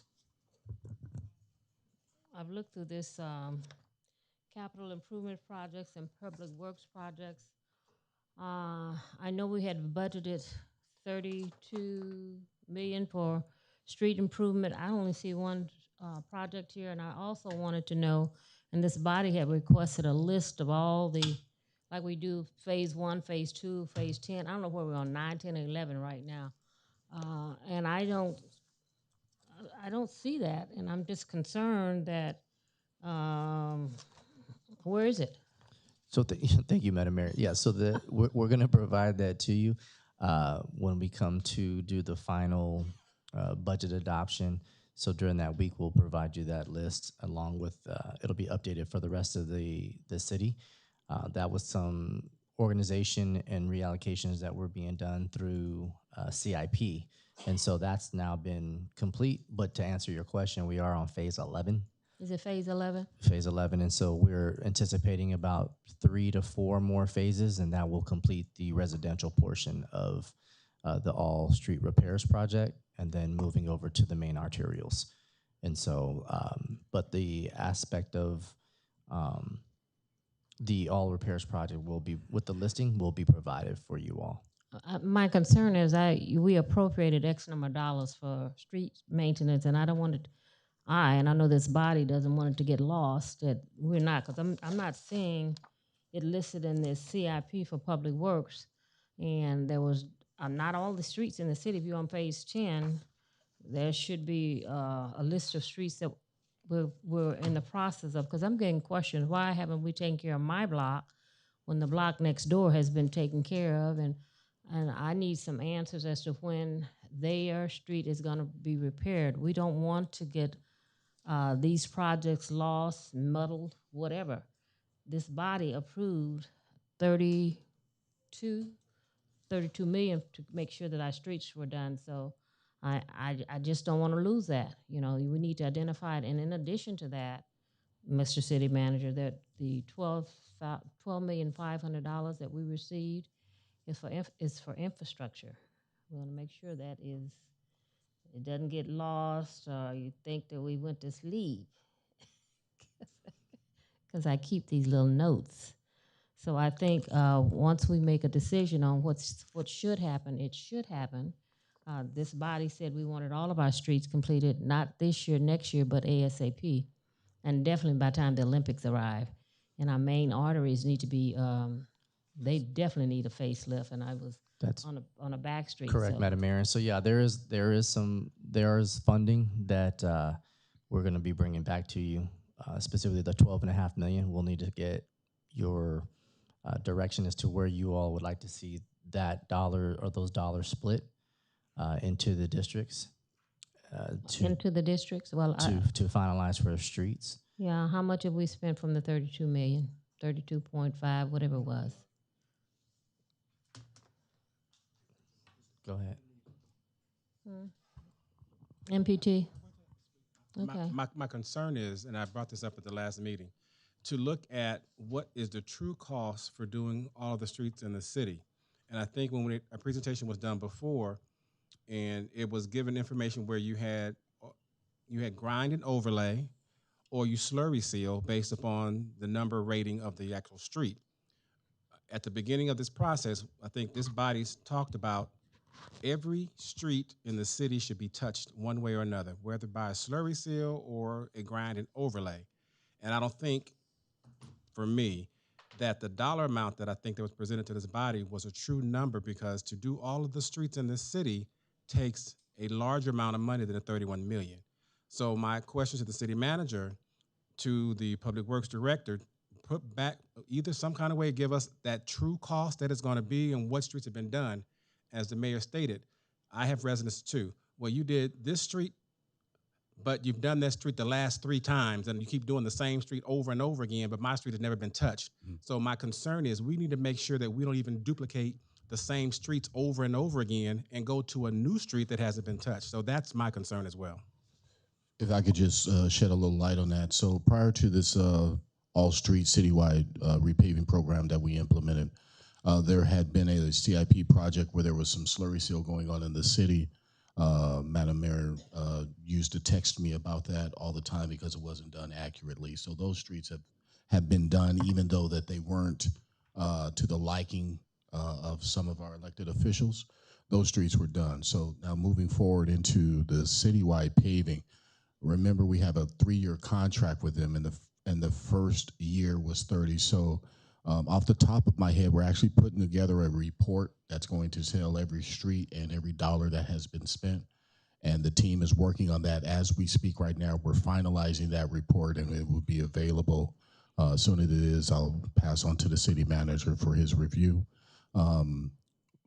But we have done about 70% of the city with the funds that have been available. I don't want to speak, since we are live and on camera, I don't want to speak to an exact dollar amount until we get the report that will spell out the details of it. We are currently finishing phase 10, and we have streets listed for phase 11. City manager was accurate.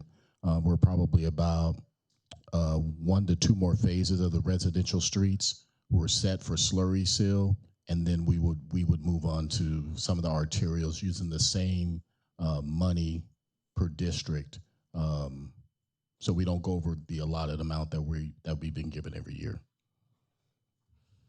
So, and just to add, and I think the director of public works he can share specifically about it, because I think the idea was, remember, there were several residents would say our block was either slurry sealed or repaved, but the street over wasn't, or those neighbors would call and say those neighbors were getting their streets paved, but ours isn't. What's going on? And so, to my understanding, it was due to the conditions of the road. We went and prioritized those who were the highest of need, and those were the ones that were touched first. So that's why some streets weren't either slurry sealed and or repaved. So I don't know if Dr. Rogers, you want to speak to that aspect, so that way there's a little more clarity as to why some streets were and some were not. So yes, Mr. City Manager is accurate in that. We did take the ones that we wanted to grind and overlay first to use that treatment to get that taken care of. Slurry is a little simpler application, and that's the next step in the program. So all the streets that did not necessarily get mill and overlaid to date, that doesn't mean that they were left out again. We're looking at another 2 more phases. But a lot of the streets in Carson are not as bad as we would think they are, only due to the oxidation of the asphalt, and they are appropriately preserved for slurry seal. So some of the streets that have not been will be slurry sealed, and that's just another phase of the entire program. My request is this. This body made a commitment that all the streets would be paved. Service seal, whatever you want to call it, they would be touched and they would be taken care of. If there is a need for additional funding, I think you need to bring this back. But this is not something that we want to put off all year, and because I can't explain it. I will not be able to explain why we're waiting a whole year to get what we promised 2 years ago. The weather's nice. I haven't seen anyone out working on these streets. Did I miss something? I don't think you did, because we haven't seen it either. No, we're finishing phase 10 now. So the next step in phase 10, the final piece of phase 10, will be the Artesian 91 to Albertoni. And the only reason that's not done is if we had to wait on Caltrans to get to pull permits. But that's the last phase of phase 10. And university is coming up when? University has been on the books for a minute because that's federal funding. It had nothing to do with this particular program. We finally got through federal funding, then goes through Caltrans. So we finally worked through all those bureaucracies, and we will be beginning construction on that this summer. This summer? Yes, ma'am. Okay, so I think, without me beating this horse to death, the request is, if you need some additional funding, bring it back to this council, but it should not be a delay in saying that we are not going to do these streets. These streets need to be completed. We were putting out reports saying this is phase 1, this is phase 2, I'd like to see phase 11. So we'll have it, I keep it, all of my colleagues keep it, so when they're talking about their district and we discuss them at town hall meetings. Here it is, it's a chart. But I just haven't seen a lot of movement, and I drive north, east, west, and south in the city because I'm looking at streets, and I do call when there's potholes in work that has not been completed to my little eye's satisfaction. So I know we had to change some contractors, but my request is that if you're out of funds, put together your 10, 11, 12, 13 wish list, council, are you agreeing with me? Okay, and bring it to this body and let us decide what the funding will be, but do not stop the work, because I am getting questions all day long about, what about my street? What about my street? Okay? So we'll be happy to bring back a updated plan before the budget with budget requests to complete the streets, whether they need to be repaved or not, just so that way. Yeah, I think you should. They get touched, and so, but it'll be a general fund reserve that will be. Well, you have 12.5 that's coming in also. Has it arrived yet? No, it will not be here until after the fiscal year. Really?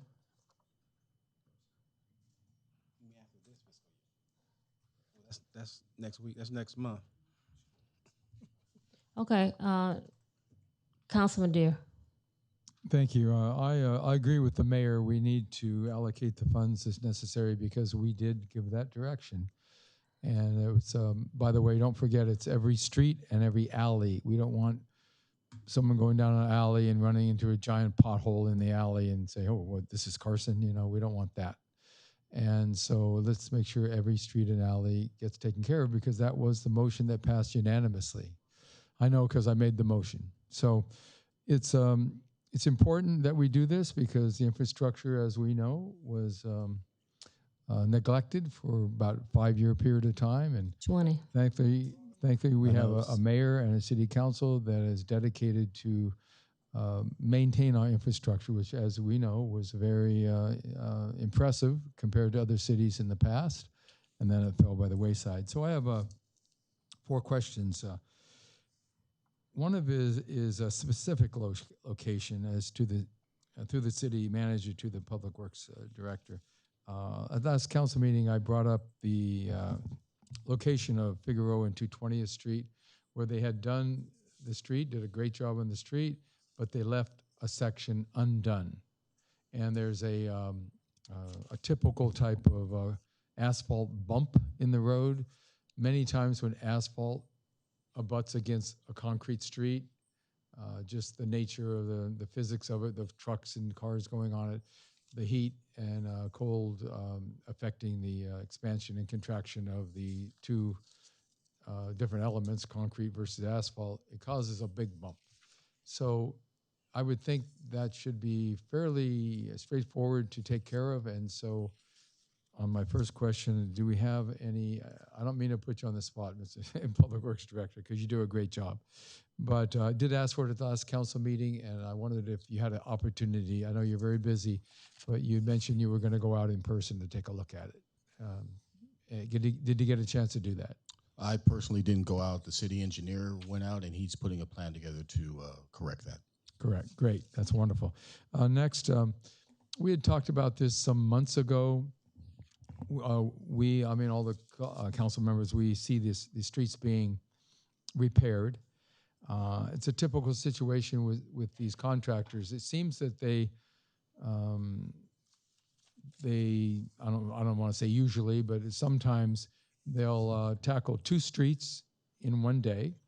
So they do one street and they do a great job on it, and then it has many hours to cure and or dry.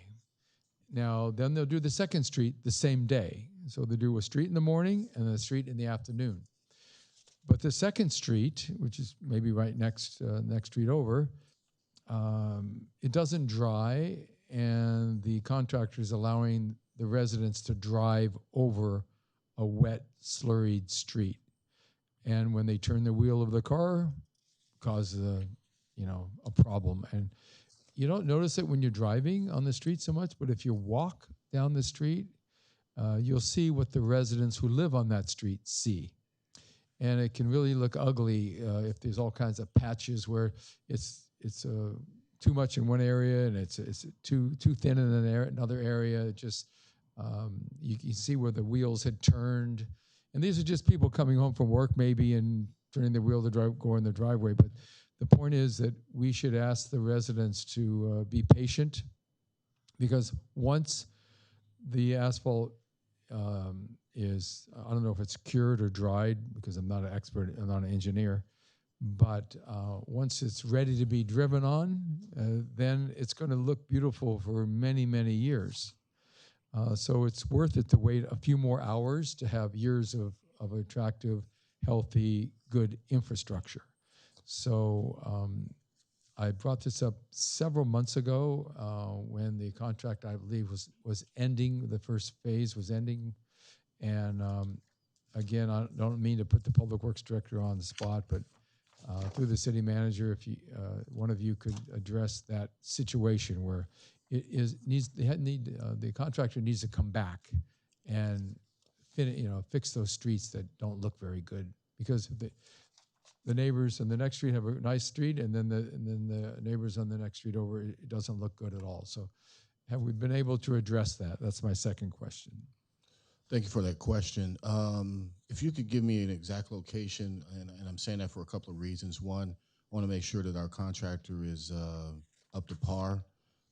This is the first I'm hearing of that, where it's slurry, because there shouldn't be any slurry going on out there. So I want to get an exact location. And then following that, we also have contractors out there that are currently under moratorium. So when they're performing some underground work on our infrastructure, they're required to slurry a certain portion of the street. So that could be what we're talking about. So if you could give me an exact location, I can get the team out there to take a look at it, and we can narrow it down and kind of end that process. Okay, what I'll do is I will take a picture of the site and a picture of the street sign, the intersection, and if I could, I would, Dr. Arlington, I'll forward that to you. I'll text that photograph to you and with the address. Next, how are we handling our concrete streets?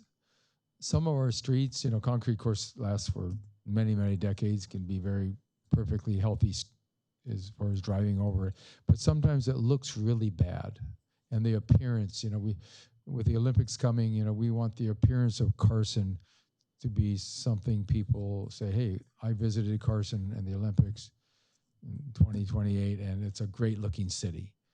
That's what we want. So how are we, I know it's a lot more expensive, but what is the decision among upper management on how we're going to handle concrete streets? 220th Street between Figueroa and Main Street, for example, that has little different elevations, and it has lots of cracks. We haven't put together a current plan to repair the concrete streets, just due to the amount of money that would take to do that. Once we get through this citywide paving to get the streets up to par, that is next on the list to take a look at, to see what we can do to enhance the aesthetics of the concrete areas. Those are there mostly because of truck routes, so they're always going to look a little ratty because the amount of trucks that drive over them. But we're definitely going to take a look at it, and the team is consistent with trying to make sure that Carson is ready for all the international visitors that are going to come. But we do not have an active plan to replace any of the concrete streets, just due to the sheer amount of money it will cost. So we're looking at some conservative ways to get the same aesthetics with a little bit of cost. Yeah, it's often a black tar type substance that's put in the crack, and I'm sure that's to keep the water from getting under it and making the street crack more, which the cold temperature will do that, and that hot temperature. But that black tar material on a concrete street really looks bad. And I know that's an engineering point of view, maybe a good Band-Aid to put on it, but it doesn't look good. So we got to, maybe you could put something in that's not in contrast, maybe blends into the gray of the concrete. And it's an idea. Again, I'm not in that industry, so I don't know the right answer on that one. Okay, so but that is a specific location between Figueroa and Main Street. On the street is 220th Street. Okay, and then the last thing is, I know it's not necessarily part of this report, but people are still asking us about Martin Luther King Street. What's the timetable? Of course, it'll be done, Madam Mayor, before the Olympics, right? So what can we anticipate getting that street fixed? I know it's a major repair. So there's a couple of projects that in particular we have as far as there's some funding that we're looking at, and without sharing publicly because we're under some negotiations at the time. But I'm hopeful that once we can complete these negotiations that we can see this established within the next year, because this is something that we're going to need to utilize specifically for LA 28. And so that's a priority. Anticipating 10,000 vehicles that are going to be on MLK for LA 28. So that's something that we are prioritizing.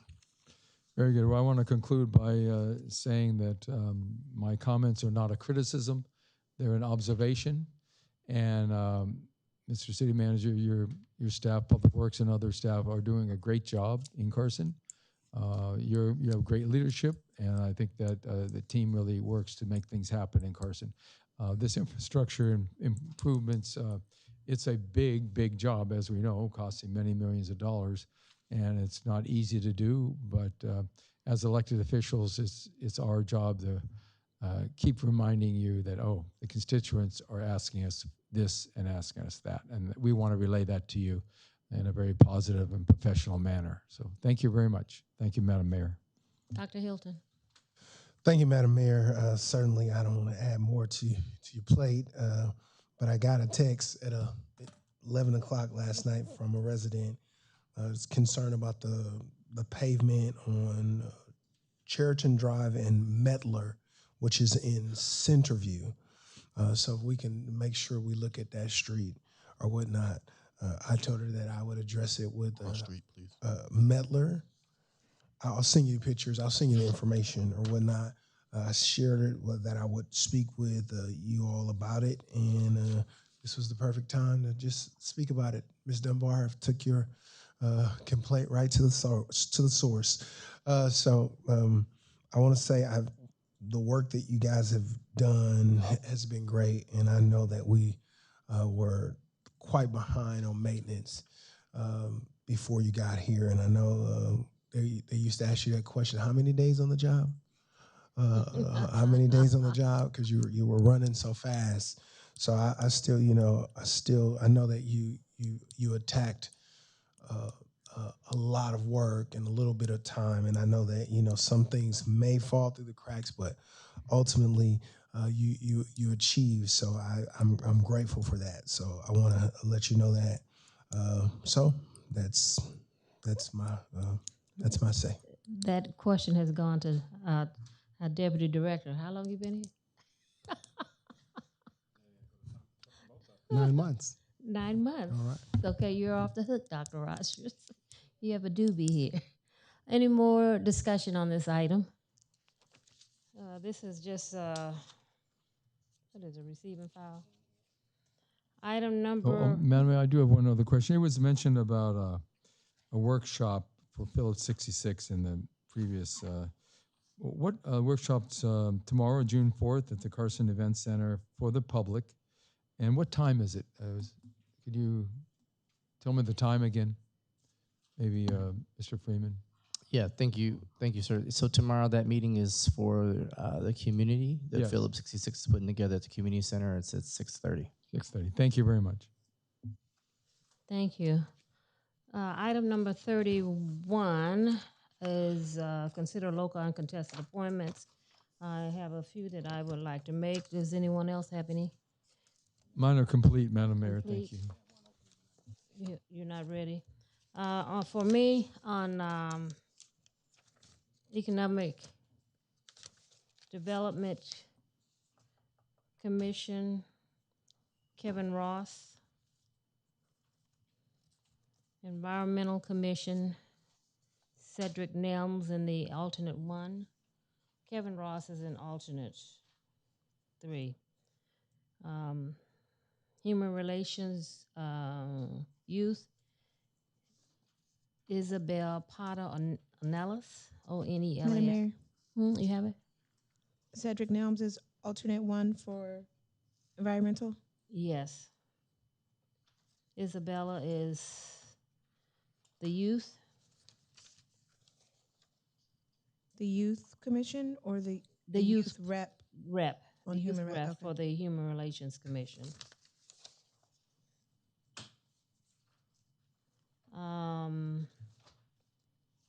On the Public Relations Commission, I want to remove Madeline K. Nunley.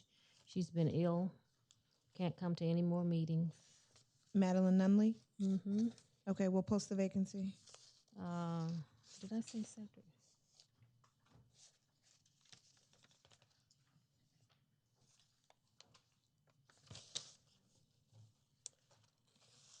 On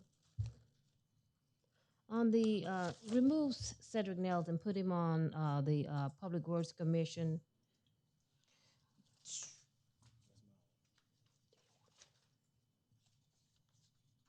Take him off environmental and put him on Public Works. Yes, that's Cedric's appointee. Cedric. No, Nils. Uh-huh. That's not my appointee. You want to appoint him? What? For the vacant position that Cedric has. So Cedric's appointing Cedric Yes. on Public Works. Well, I'm gonna let him do that. That's his guy. Yeah, okay. Women's issues is women's issues vacancy. Alternate one, Jennifer Jones Phillips.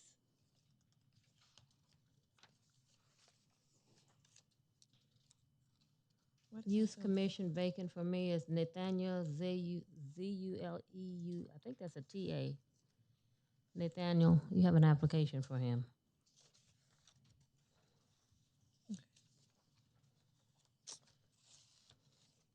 And that is my motion. Madam Mayor, I'll make a motion to approve your uncontested appointments. I think No, these are not, I don't have any uncontested. Oh, they're all Vacant, yeah. your regular, I see, okay. So you don't need the motion in that No. case? Okay, thank you. I have a question, Madam Mayor. Yes. If you can consider either tonight or in the future filling the alternate positions for Measure C and Measure K, Oh, Measure C and Measure K, I'll look at that. so that if they have an issue with quorum, they have backups available. Have they had meetings? Yes, we're getting ready to address the attendance issues. on Okay. that, but having alternates available would help Okay. in the interim. You guys, I will. I won't make that mistake again. 'Cause I don't- Also, for what did Ben Jones tell me? Mobile Home Review Board. There's some quorum issues there that need to be addressed, so that we'll let you know on the Really? movement there. I'm The mobile flipping- home park, I didn't know that was an issue there. How many vacancies are there? I'm flipping there now. I've got a new copy here. They're not showing up? They're having quorum. Yes, I heard from. I don't know what Ben's title is, but I heard from the attorney that they're having some quorum issues. So we need to get that mitigated. Okay. Madam Mayor? Yes.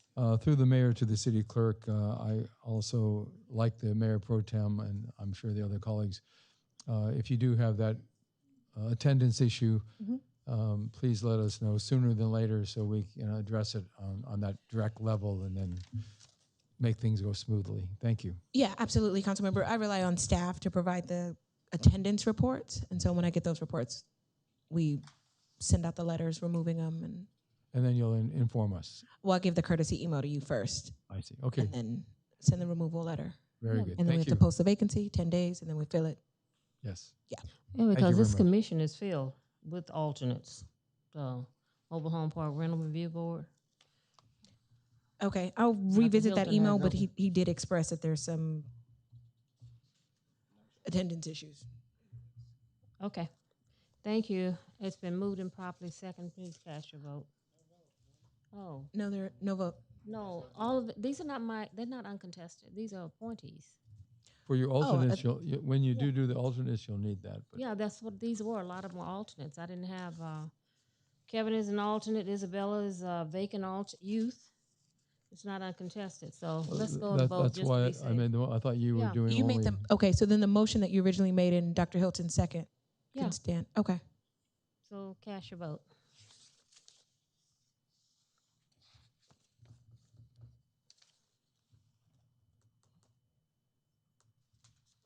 Motion carries. Thank you.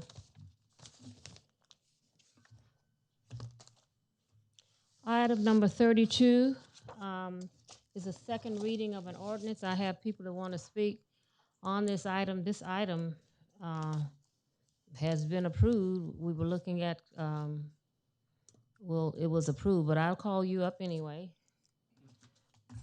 I'm early tonight. Tommy Fave.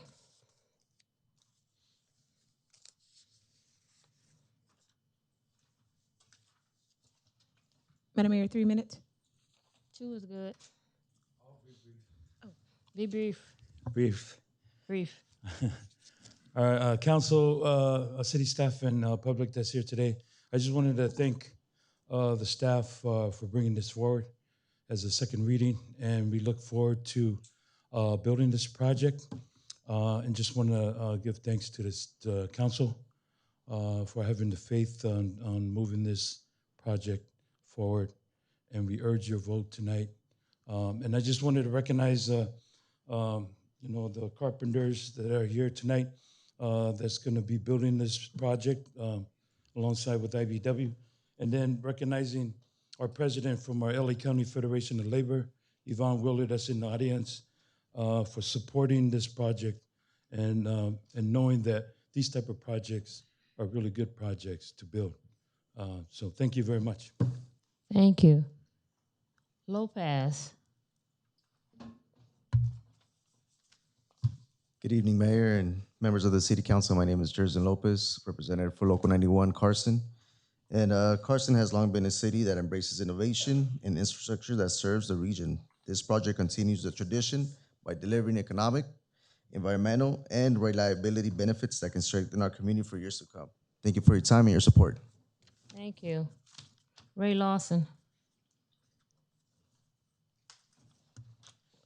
Good evening, Madam Mayor, City Council members. Once again, I'll be brief. Good seeing y'all again. We have a long-term relationship with City Council and the Mayor, but we appreciate your leadership. We appreciate how the City of Carson has grown and flourished. And so with saying that, we the carpenters that believe in jobs, wages, and benefits, that this would be a good job for us when it comes to our benefits, when it comes to good wages and good middle-class income families and taking care of ourselves and our families. So we appreciate your vote. We appreciate getting this passed and continue to work with you in the future on many projects like this and many more. So thank you. Thank you. Bignon at Sheridan Drive.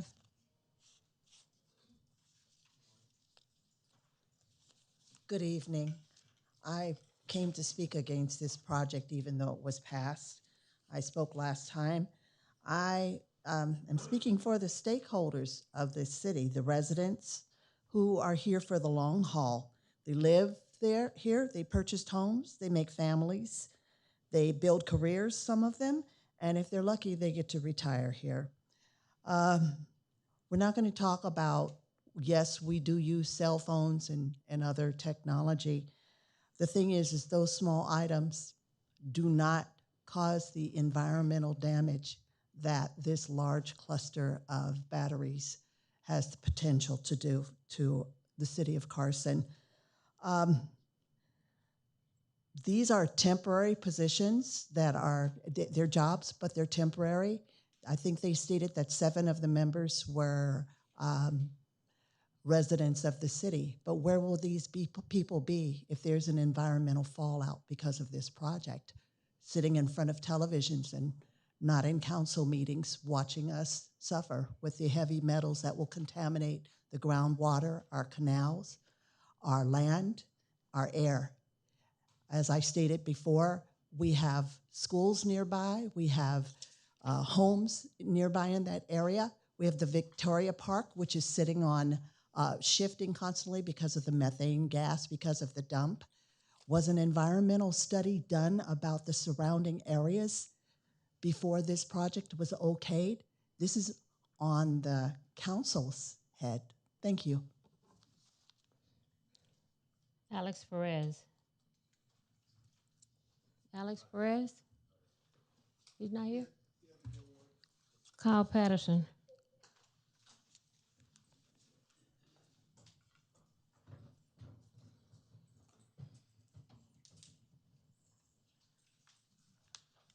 Good evening, Madam Mayor, council members. My name is Kyle Patterson, representative with the Western States Carpenters.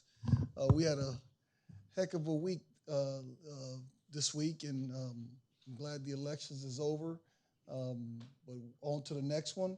I just want to start by saying that we appreciate you all's vision and leadership. Carson is unique. It's one of those things to where it's, you don't see many cities like that. Infrastructure already in place. We're talking about fixing roads and stuff that look really good already. It's just really a unique place to be. We also have an apprenticeship program that we offer with the carpenters, opportunities. That's what this is about for us. It's about opportunities, paying attention to our neighbors, and you know, we're sensitive to that kind of stuff like that. So, because we live here too. You know, as far as when I say live here myself, I'm from another city, but born and raised in Los Angeles. I have family that live here still. I'm here a lot for my work as well, so I consider Carson home as well. And thank you again for your leadership and support for a project like this. It's going to create work opportunities, even if it's just a little bit of jobs for the little meantime. It's a job that somebody can help put some food on their table for their families. Thank you. Thank you. Clarissa? Clarissa?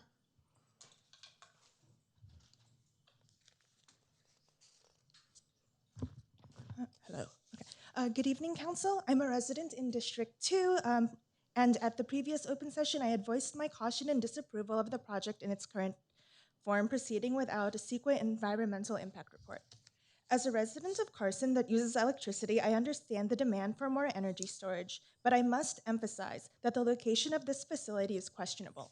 100 megawatts of battery storage stands to benefit more than just the city of Carson. But why are we asking our neighbors in District 1 to bear the weight of this concern? Literally, the day after this project received approval from the council, the world was audience to the chemical crisis that occurred in Garden Grove. This event not only affected the residents and businesses of the city. Residents were forced to evacuate and businesses forced to close. Now, as Councilmember Rojas said, when something went wrong, 911 responded, but the fallout of this event proved to be beyond the fire department's scope. The California Governor's Office of Emergency Services activated the State Operations Center. They sent 71 staff dedicated to coordinating statewide response efforts and 3 highly specialized hazmat teams and additional personnel, including hazardous materials experts and a disaster logistics team. Another anxiety that compels this council is the concern that by requesting an environmental impact report, the city would lose out on and I emphasize, one-time benefit of $500,000. This project stands to make a lot of money, but in its current form, the cost is the peace of mind of your residents for 25 years. So I would implore the council to do their due diligence and reconvene for public comment after their residents have been given access to an environmental impact report completed by a third-party group. Thank you. Thank you. Jesse Camargo? Camargo. Hello, my name is Jesus Camargo. I'm also a union carpenter. I've been living here in Carson. I bought a house right here in Carson over 20 years ago. And I just want to say thank you. My street looks beautiful. You guys took care of my street twice already. I hate to say it twice, but you guys did it twice. But I went to school here, Stephen White.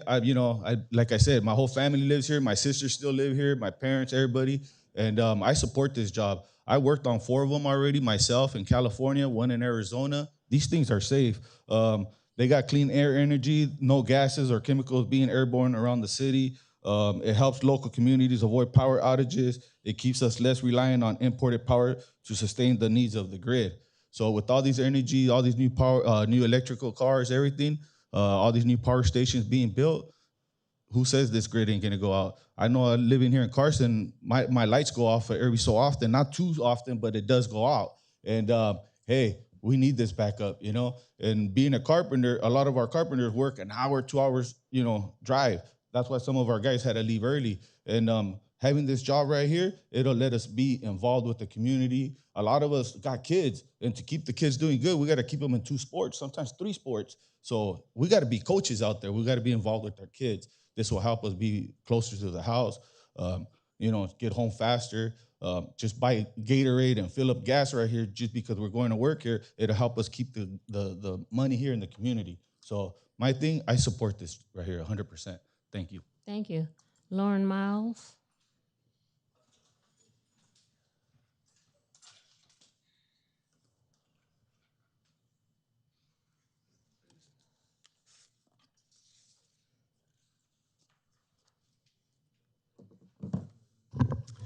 Good evening.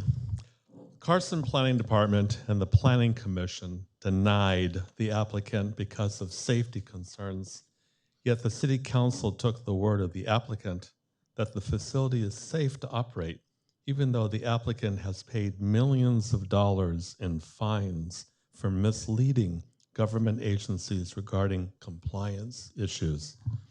City Council established their own tax rate for the best facility without consulting experts on the rate from other cities and best facilities, yet some of these fees have been called egregious. Many have stated the fire department has approved this proposed best facility, yet in fact they did not. The fire department only approved the equipment, the wiring, and the position of the equipment, as they are not empowered to determine if a BESS system is too close to sensitive receptors. That responsibility is for LA County, which at this moment is rewriting the rules for BESS systems for all of Los Angeles County, given the new technology involved and the potential safety risks realized since the mosque disaster in 2025. Applicant has stated that their Tesla Megapack 2XL is state-of-the-art. Were you aware that there is a newer battery design with a better safety record available for BESS projects at scale? The Garden Grove industrial disaster caused the evacuation of 40,000 within a 1 mile radius, was approved by the fire department and other agencies. Are you aware that if the Griffith BESS facility has an industrial accident, the billion-dollar company that owns it will have no direct liability? Were you aware that the residents of Carson were given assurances that the parent company was to be responsible, and now it's not? Sometimes time, a Madam tragedy Mayor. has to happen. Thank you. Thank you. Thank you. Edward Pineda.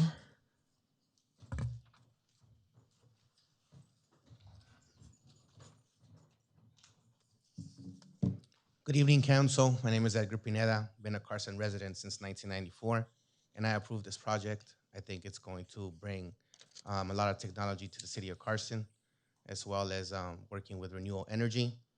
And I think it's going to be able to back up the grid whenever we have power outages, because we occasionally do. And I think it's going to be beneficial for the city. Thank you. Thank you. Robert Leslie.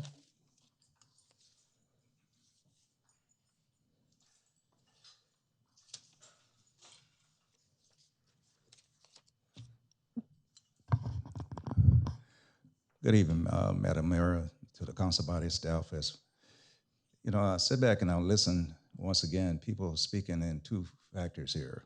You got the community talking about the reference about the impact of the health and safety aspect that's going to happen in the long term on the condition of their health. You talk about, on the other side, about the job welfare, for the welfare, what's going to happen with them being able to provide food for the table. The issue right now is inexcusable that you're going to have a project at this level that's going to be exempt from the CEQA guideline. It's inexcusable. the 2100 and 1500 section of CEQA guarantee the fact that if there's a health and safety issue, it will be independently getting the chance to be studied and reviewed for oversight. None of this is taking place at this time right here. You're constantly going to push an item through right now that's going to have a long-term impact, and the cost effective of it is not going to be recovered at all through the city or through the community that's going to be affected. Once again, like I said, this item should have an independent study from CEQA. And knowing that it's remote at this point, but it's just inexcusable that all the years that I've been around that never had an environmental impact of nature of a project that's going to have the adverse effect or impact on the community. Thank you. Cheryl Tacto.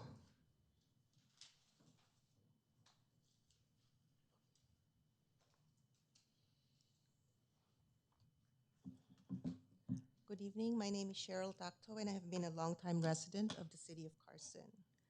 I would also like to express my opposition to another BEST facility in the city of Carson. We already have one. Didn't you just approve one recently? Since there's already one, why do we need another one? Are two BEST facilities really necessary? To address comments about the need to approve this project so that Carson does not get left behind, are other cities as eager to have one or two BEST facilities so that they don't get left behind? Shouldn't other cities also bear the risk for something like this? This project does not just benefit the city of Carson, it also will benefit other cities. Let the other cities take the risk. Why does Carson need to take this unnecessary risk? We have to keep in mind any safety perceptions now are good just for the immediate future, not 30 years from now. Did anyone who approved the Garden Grove aerospace facility envision what currently happened and the danger that it posed to the nearby communities? Second, to address the comments about local control versus state control. Is the city really in control? At this point, foregoing environmental impact report, indicates the city is not in control. Why are you rushing? Is it because you're being rushed? What's the rush? Why does the contractor readily say yes to an extra $100,000 so easily? Maybe because for them the reward is great, while the city and its residents bear the extra risk. Third, the community benefits that are being hailed are good for purpose of election campaigns, but are they really worth the risks for the residents?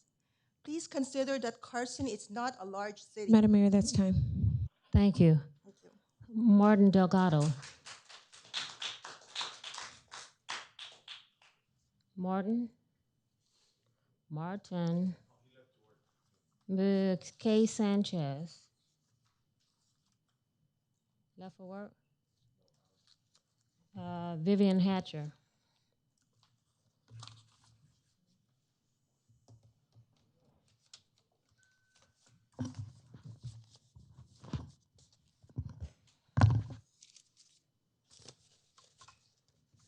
Good evening, Madam Mayor, City Council members and staff.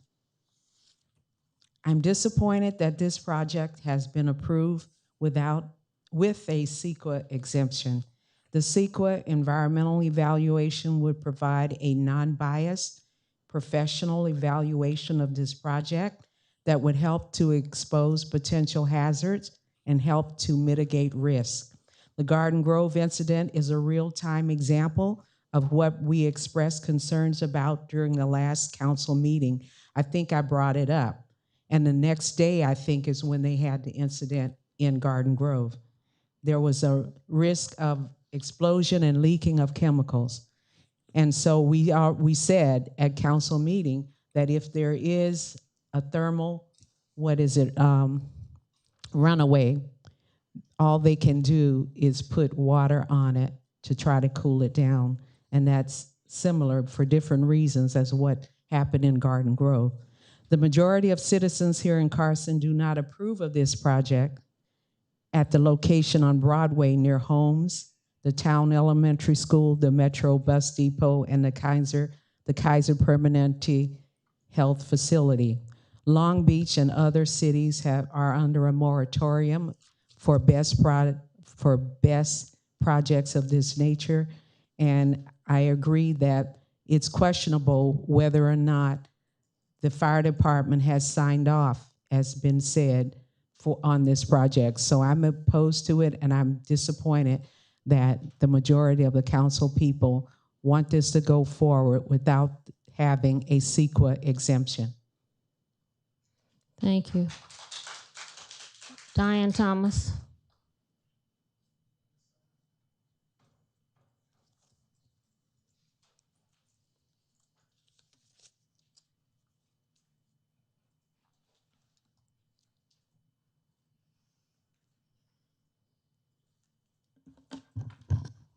Good evening. So minds have been made up. We're standing here talking to people who have already dug their heels in for whatever reason to move forward with this project. The warnings are not being heard. I don't care how many times we get up here, you're not listening anymore because your mind has been made up. Everybody talk about Garden Grove. Let's move to the East Coast where there was an implosion and people died. What will it take for you to understand that this is serious? You can't just go day to day. We have other people lined up with the same type of project to come into the city of Carson. Have you made up your mind to bring those in? Are they going to show up in numbers and talk about jobs until we no longer have any clean air to breathe? There are so many jobs that are coming to this city that are good projects that they won't be able to work them all. That's what's coming in the pipeline. We don't have to settle for something like this just because they're going to get a few jobs for a short period of time. The jobs that they will have that's in the pipeline, that's coming, that's already existing, far outweigh what we're dealing with here tonight. I don't expect that I will change any of your minds. I can only pray that I will, but if you're not listening to me, it won't matter. But I hope we don't have to reap what we sow. Thank you. That is our last speaker. Jim, are you queued up? Technical question. Are you ready? Yes. Okay. The proposer of the project, I have a technical question. One of the arguments in favor of having the best project at this location and in Carson in general is the power outages that people of Carson have to endure. There are scheduled power outages by Edison Company, and then there are unexpected power outages. Of course, if a truck hits a telephone pole and the transformer falls down, there's going to be a power outage. You can't predict that. But this is a technical question on your best facility. How will it affect the power outages that exist today? Will it, it's a technical question, so how does it actually help avoid power outages? Because people in Carson, they don't like these power outages. And there are some companies, there's actually an aerospace engineering firm right up the street, Figueroa at Victoria Street. They have a very sensitive process where they are designing ejector seats for military aircraft for the pilots to be able to eject in an emergency. And when they build these electrical boards, they have to have a certain temperature at a certain time. And if there's a power outage, they have to throw the whole board away and start all over again. So I know that they're interested in stopping power outages, but also the residents that have maybe medical equipment in their home. If they don't have a backup generator at their house, a power outage could be a problem, a serious problem. So tell us technically, how is the BEST project help avoid power outages? Thank you for that. And for the record, Edgar Claudian here on behalf of the applicant. Essentially, how a BEST project, a battery storage, works is the state produces clean energy, whether through solar farms, windmills, or other sources. Transmission lines move that energy to be used. There are peak times where the lines cannot move the energy anymore. It's night, it's evening time, and the electricity is not being generated. So if our power, the traditional fossil fuel power, stops operating, take it back, sorry. Start a little over again. One of the reasons these BEST facilities are located adjacent to or close to substations is because they connect to the substation. These substations connect to clean energy sources. These clean energy sources transmit the energy to these batteries. The batteries store them. When we're at a peak time, whether it's 110 degrees, Texas had significant heat issues and the batteries became active. Within seconds, these batteries turn on and put the energy back into the grid. So if there is a power outage in California, whether it's in Carson or not, these batteries can and will, in fact, put the energy back into the lines to make sure the hospitals and the homes with the medical care facilities and the factories have consistent power. One of the governor's goals is for California to run on battery alone.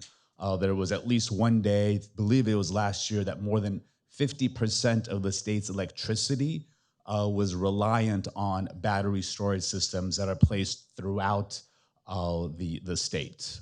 Essentially, we cannot have clean power and clean energy in California without battery storage. All these batteries do is take the clean energy, store it, and when the grid, the system needs it, puts it back into the system to ensure we all have power every minute of the day. Thank you. That answers the question. It clarifies it very well. I'm a lifetime member of the Sierra Club, and I consulted with my colleagues in the Sierra Club, and they actually support this BEST project that's on the agenda tonight. And there are environmentalists that may object, but organizations like the Sierra Club understand that the future for clean air and clean water is through electricity. And so it's a tough decision to make sometimes, but in this case, it's very clear that there are overwhelming advantages to having this BEST project approved tonight. Thank you. Before I go into it further, Lawrence Flinton, are you on this item or are you on a different, just oral communication? Where are you? You on this item or oral communication? Okay. Gabe, after we do this, Gabe Herbert, oral communications. And Brandy Levine, oral communications. Okay, so we've heard from everyone on this item. And let me cue up real quick. This item has been approved. I didn't vote for it when it came up because of location and the sensitive receptors. I didn't vote for it because there was no environmental impact report done. The fire department has not approved it. LA County has sitting on their desk right now some stringent guidelines that have not been approved. The Garden Grove Fire is another reason that I'm reluctant because this is about approving the benefits. $500,000, $550,000 is ludicrous to me. It's ridiculous. This company is going to be here for 25 years, and we're not going to get a dime other than that $550,000 is startup money. We talk about streets. We just talked about $32 million to improve the streets here in the city of Carson. Where is that going to come from? Okay, your streets look wonderful, but you're not going to get a dime. They're going to laugh all the way to the bank, and we're going to be sitting here holding everything. There is no, if this company should file bankruptcy, it's not even in the report, the development agreement, that the parent company would be responsible. All the responsibilities come to the city if we have to evacuate. We just had the Dominguez Channel where we had to absorb the cost of that. The county gave us back the money, but decision was made by this body that we were going to take care of our residents. And we did whatever we could to take care of them. We commandeered every hotel in Los Angeles, Long Beach to make sure that our residents were taken care of. Okay? This project, if something should happen, I can't go to them and say, I have to evacuate my residents. The technology that was here 7 years ago, it's outdated. What's going to happen 7 years from now? Okay? The project has been approved. I did not approve it for the reasons that I have stated.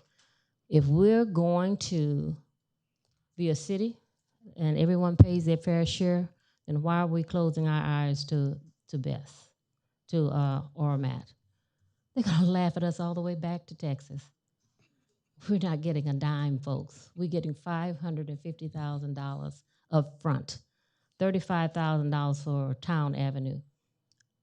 I always tell people I'm not a cheap date. If you come to the city of Carson, you need to pay your fair share, and I don't think we're getting it from Best. I support the jobs that you're talking about, but that's not what it's all about, folks. We need some assurances that we don't have in the current development agreement that says that we're going to be taken care of as a city. I see the unions here. I see everybody here is talking about jobs. What about the city of Carson, and how are we going to protect our residents if something should happen? My job is to make sure that my residents are taken care of. This project would not even get off the drawing board if it was in Malibu, Hermosa Beach. It wouldn't get off the floor. They wouldn't allow it, and it's not there. So you come to a city whose property value is a little cheaper than Manhattan Beach and other cities, and you want to bring this, and it's approved, folks. I'm not saying it's not. But when you leave here tonight, I want you to think about, would you want to live next to it? Would you want your city that you live in to have a project that doesn't bring any revenue other than first-time monies? For Town Elementary School, $35,000, $100 for, I have that right now in my general fund. It's not that the project is not good. The other project we approved was further away from the residents. There's no environmental impact report, folks. If you're that sure that this project is that safe, then why not go to an environmental impact report and say, yeah, we've done everything that we can to protect the residents of the city of Carson. I want an environmental impact report. The past community development director kind of bamboozled us. Thank God for Nathan. He came aboard and said, this is ridiculous. Staff, the people that we hire to make recommendations, because we don't have all the knowledge. You asked for residents. I brought you 400. They said they were different. They didn't want it at a town hall meeting. Then they came 60 strong and said they didn't want it because of these reasons that are outlined here. It's about safety, and if we cannot overlook that, folks, at least get some revenue coming into this city. When I spoke to a representative, they said, make sure you get at least $5 million. Irvindale got $13 million. They went to Irvindale. They got $13 million. Carson is getting $550,000 one time. Why couldn't we get $2 to $5 million every year to straighten up to pave the streets that we've been talking about, to keep our trees trimmed? We're not getting but $550,000. And no assurances that if there's evacuation, it will all fall on the city of Carson. And I'm going to do what I can to protect my residents. We'll have a meeting and to protect them. That's why I am. The project has been approved, but I will not approve this package the way it's presented because it does not give us any protection as far as who's going to take care of our residents It does not provide any additional revenue to this city on an ongoing basis for 25 years. We get nothing. It was your bank account, would you do that? I don't think so. So that's my 2 cents.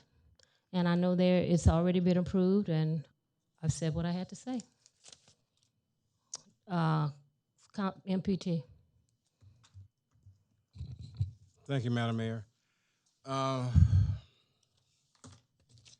By me sitting up on here on this dais, I understand that clean energy is important. You got wind, solar, battery, hydrogen. I sit on the board of the Clean Power Alliance. Been on this since its inception. It's the largest clean energy supplier in the nation. And I did speak with the CEO and other people that was a part of this organization that I'm with, 40 plus representative of cities from Ventura, LA County. It's not the technology that's an issue for me. It's the location and how close in proximity it is to Kaiser Permanente, to Victoria Park, to Town Elementary School, and then not having the environmental impact report and requesting this council to exempt them from the CEQA. Because those are reports that would give you all the information that's needed to know how safe it is in your community and how well it can blend in and not cause harm to our residents. In the event of emergency, and there's been emergencies in other locations, there's no cost to the applicant that comes back. That's all on the city's dime that we have to deal with that. And I think I asked a question before, in the event that these batteries catch on fire, that's lithium batteries, can the applicant, what is the process of dealing with any of those batteries that they catch on fire? What can you do? What is the procedure? Can anybody answer that question? If the lithium batteries catches on fire, what is the procedure for that process of dealing with that battery that's on fire?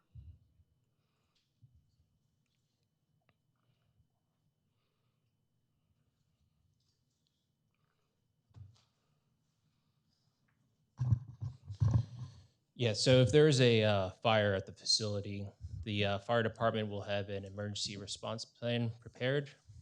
That would have to be approved by them. Their response would be to arrive on scene, assess the situation, conduct air monitoring, and intervene as necessary. Intervention may include the use of water to cool adjacent assets. So water can be used on a battery, if memory serves me correct. You can't put water on an electrical fire. You have to just let it burn. Am I correct?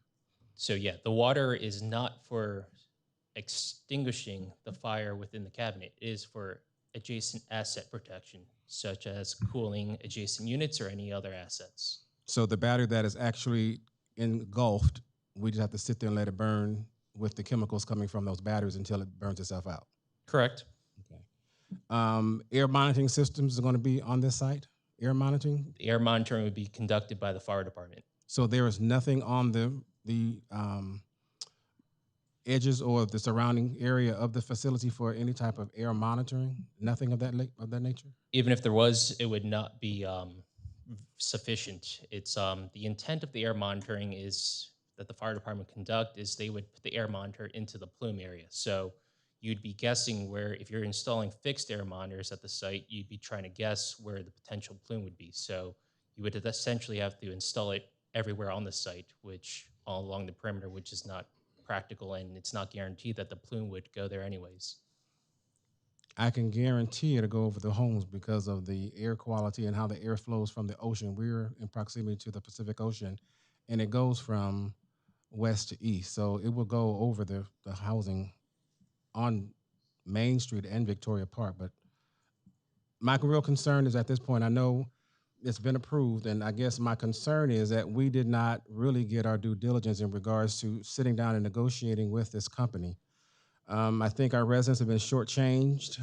The technology is great, but our residents did not get what was needed to actually make them partially whole to some degree, but at least to look at how we can maintain services for our community and our residents. And I don't think that's the case. And I think within the first year of operation, this facility can generate upwards of $50 million the first year of operation, and there it goes, there even higher thereafter. Again, my vote is not to support this development agreement for what we have, because this doesn't cover the staff or the residents here in the city of Carson, but I just want to say to my residents, just take heed of how this goes out and how this plans itself out here on this dais. And understanding that I have always been an advocate for the residents of the city of Carson. I've been living in this city for almost 40 years. I raised 3 kids. My grandson is here. I'm not very pleased with this. Not at all. Thank you. Councilwoman. Thank you. Sir, the one who just spoke? Thank you so much. Can you just state your name and your position? My name is Christian Ng. I'm a senior fire protection engineer at Fire and Risk Alliance, and I'm a licensed fire protection engineer in the state of California. Yes.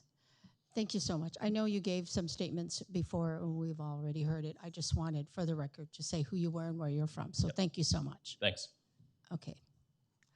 I want to thank staff for putting this report together. I had a lot of questions that had to do with the safety, and I heard location, location, location. So we kept going back and forth, asking questions about location, asking questions about the fire department and the fire marshal and their safety measures, as well as even the state. So I want to thank staff for doing the research again and getting the answers that I needed. And I call it a rinse and repeat. We keep going through it, making sure that we are taking safety measures as a priority. With myself having 35 years in law enforcement, safety measures is key. I don't put a price on safety because it's either safe or not. But I do understand, we can't all agree on all that, on everything. However, we can do our research and look into things and realize that some of the things that happened 4 or 5 years ago, they've already changed a couple of years ago. And they've already are upgrading and needs upgrading, and we're going to keep on going, growing, and learning from these experiences. So I want to thank staff for doing that. I'd like to make the motion to conduct a second reading by title only, and with further reading waived, and adopt ordinance number 26-2608, an uncodified ordinance of the City of Carson, California, finding a CEQA exemption with respect to approval of development agreement number 33-23, and number 2, approving development agreement number 33-23 between the City of Carson and Vessi 27 LLC for a proposed battery storage system project at 18800 Broadway Avenue, APN 7339-014-009, and authorize the mayor to execute development agreement number 33-23 with Vessi 27 LLC following approval as to form by the city attorney. And that is my motion. It's been moved and properly second to the city clerk. I'd like copies of these printed and typed so I can keep them on my door. I've done this before. I want to look at it every day. I don't want anyone to have to tell me when this matter came before city council. I'll explain it to you later. Yes, thank you. Cast your vote. Been moved. Mayor, we have discussion first. Oh, Arlene just spoke. You queued up? I queued up again. Okay. Well, did you speak 3 minutes? We didn't time him, so give him 2 minutes. It's actually 5 minutes, and it's only once a motion is made. It's been not made. when you're talking to staff, if you remember the law. You better shut up, I think. I beg your pardon? Yes, I said it. You'd better be quiet. Now go and talk. You said it in a very mean way. Okay, well, I'm going to ask a question to the city manager. Do we receive utility user tax on this project? Thank you for the question. No, we do not. Okay, the second question is, if the city were to not approve this project, based on the state of California's policies and law, the developer of this best project could go through a state process, and without any input from the city other than our opinion, we give opinion at community meetings and when reports are made. Is it possible that they could get approval from the state without the city's approval, and then the city would get zero community benefits? Is that true? So, Councilman Deere, what you're stating is correct, that if this project were not approved by the City Council, the applicant certainly could pursue that option. As I think has been articulated to the Council previously, there are state requirements that would be associated with that. One of them being the applicant would have to do a full environmental impact report. But then on the other hand, the state could then go ahead and approve it after that impact report. Yeah. That's correct? That is correct. However, I want to note that they would have to engage with the city in that process. Okay, to get our opinion. But as far as local control or community benefits, it's very unlikely we will receive any. It'd be speculation, sir. Okay, that answers the question. Thank you very much. Thank you, Nate, because they would have to come to speak to us, but the way it's laid out right now, we get nothing anyway because they're going to be here for 25 years. And so nothing from nothing leaves nothing. So you're talking about $550,000 one time. So the motion has been made and cast your vote.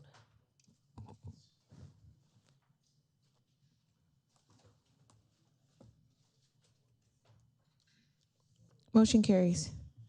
Thank you.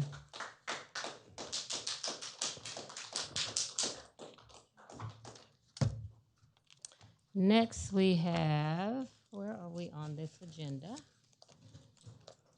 Oral communications from the public. Oral communications for Mr. Flint. Mr. Flint.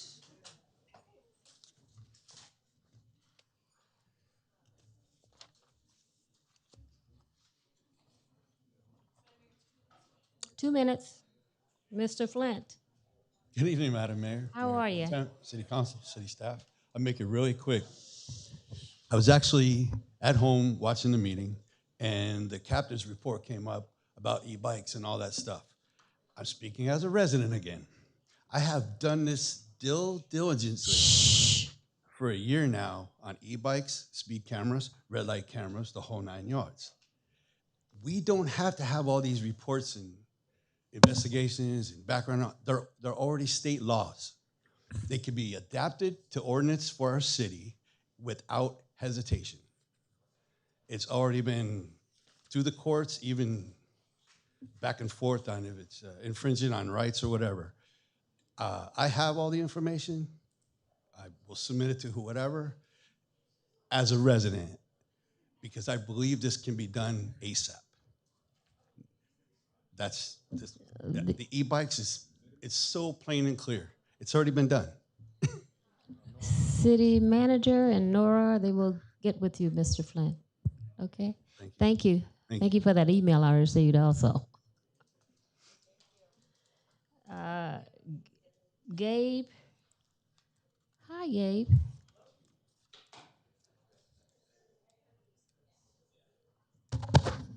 Hello, evening council. My name's Gabe Hulbert. I'm with Home Run Financing. We're a property assessed clean energy PACE administrator. We operate in over 360 California communities, including numerous of your neighbors, to include Linwood, Santa Fe Springs, Maywood, Commerce, Hawthorne, Santa Monica, Lakewood, and numerous others.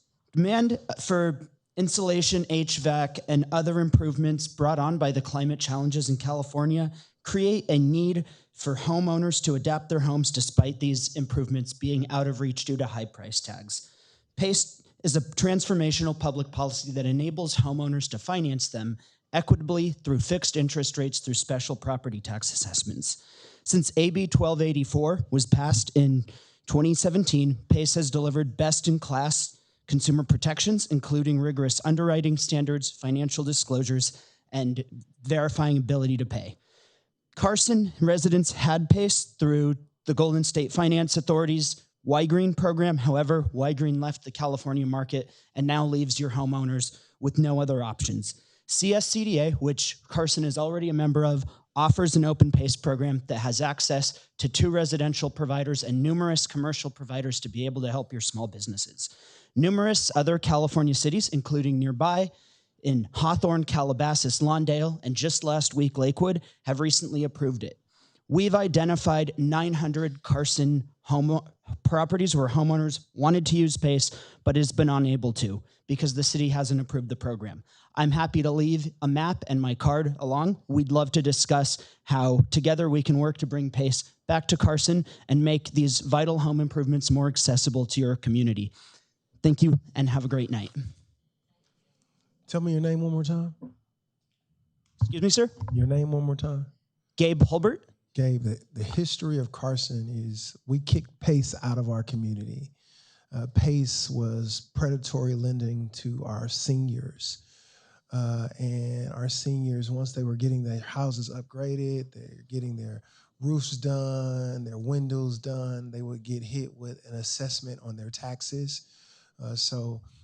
We just wanted to let the residents know we don't support PACE. No, we understand that, and there were in the early days before state Thank you. Your regulation, time there is were up. issues. So I'm happy to I'm discuss. just letting you know. I just wanted to let my residents know, those 900 that you identified, that this city council, well, I in particular, we don't support PACE because people have lost their homes and have been in their homes for years behind PACE because maybe not you, someone arrived at their door, and you don't have to speak back because your time is up. But I wanted to let our residents know. Because it had the same name, PACE, and it just put them out of step, put them out of pace, and they couldn't pace with their bills, and they lost their homes. Their homes were in ruins because someone showed up at their door, told them they can get them a new roof, and it wouldn't cost them anything. So I appreciate you greatly for coming to present tonight, but I wanted to speak up on behalf of the residents. Thank you. And you don't have to come back.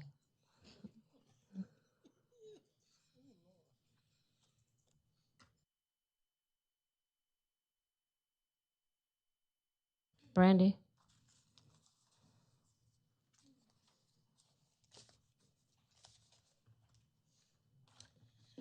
Good evening, Madam Mayor and Council. My name is Brandy Lewin. I've been a resident for over 40 years.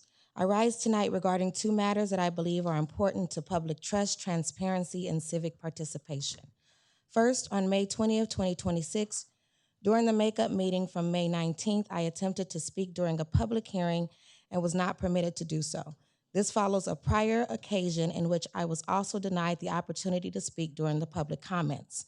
Since that time, I have sent correspondence to you, Madam Mayor, City Clerk, and City Attorney requesting clarification regarding the legal basis for that decision. To date, I have not received a response.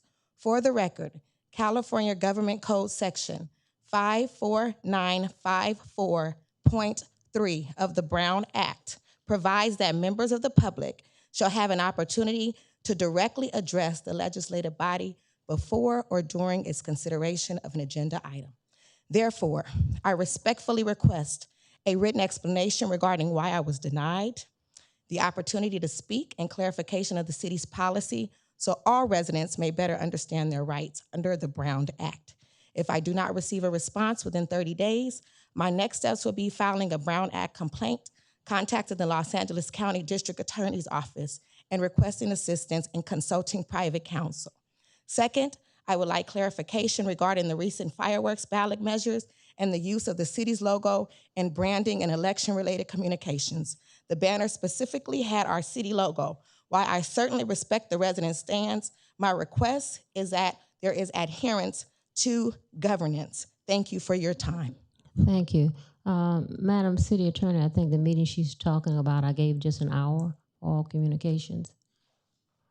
I've just received it, and we will look at it and we will respond. Thank you.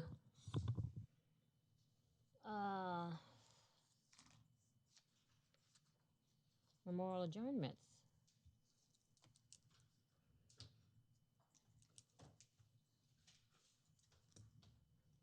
Thank you, Madam Mayor.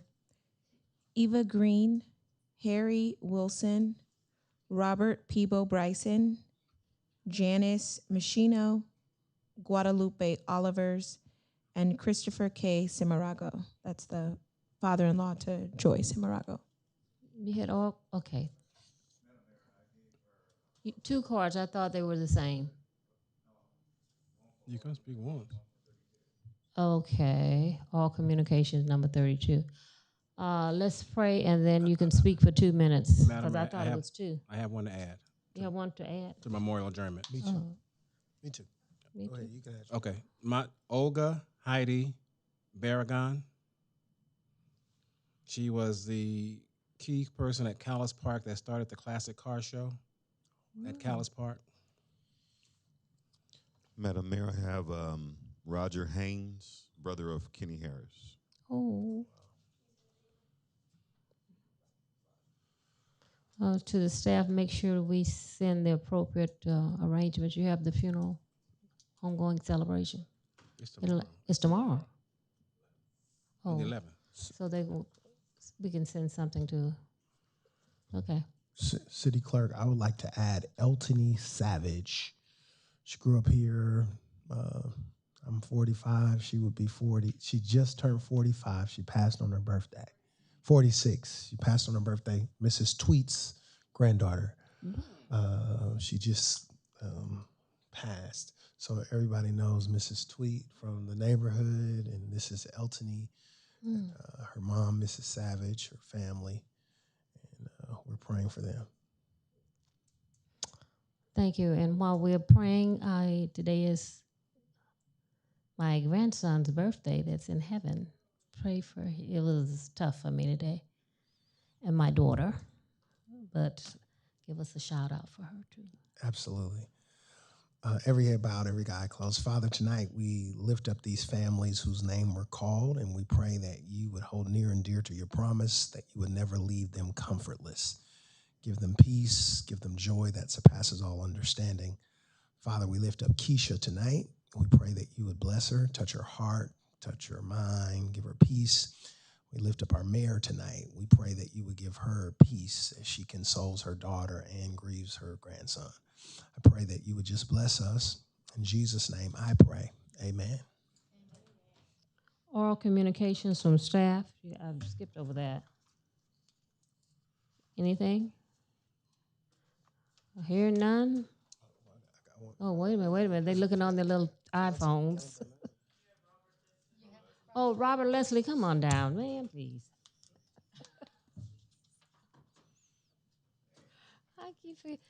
It was here. I just thought it was under the same one. I do apologize.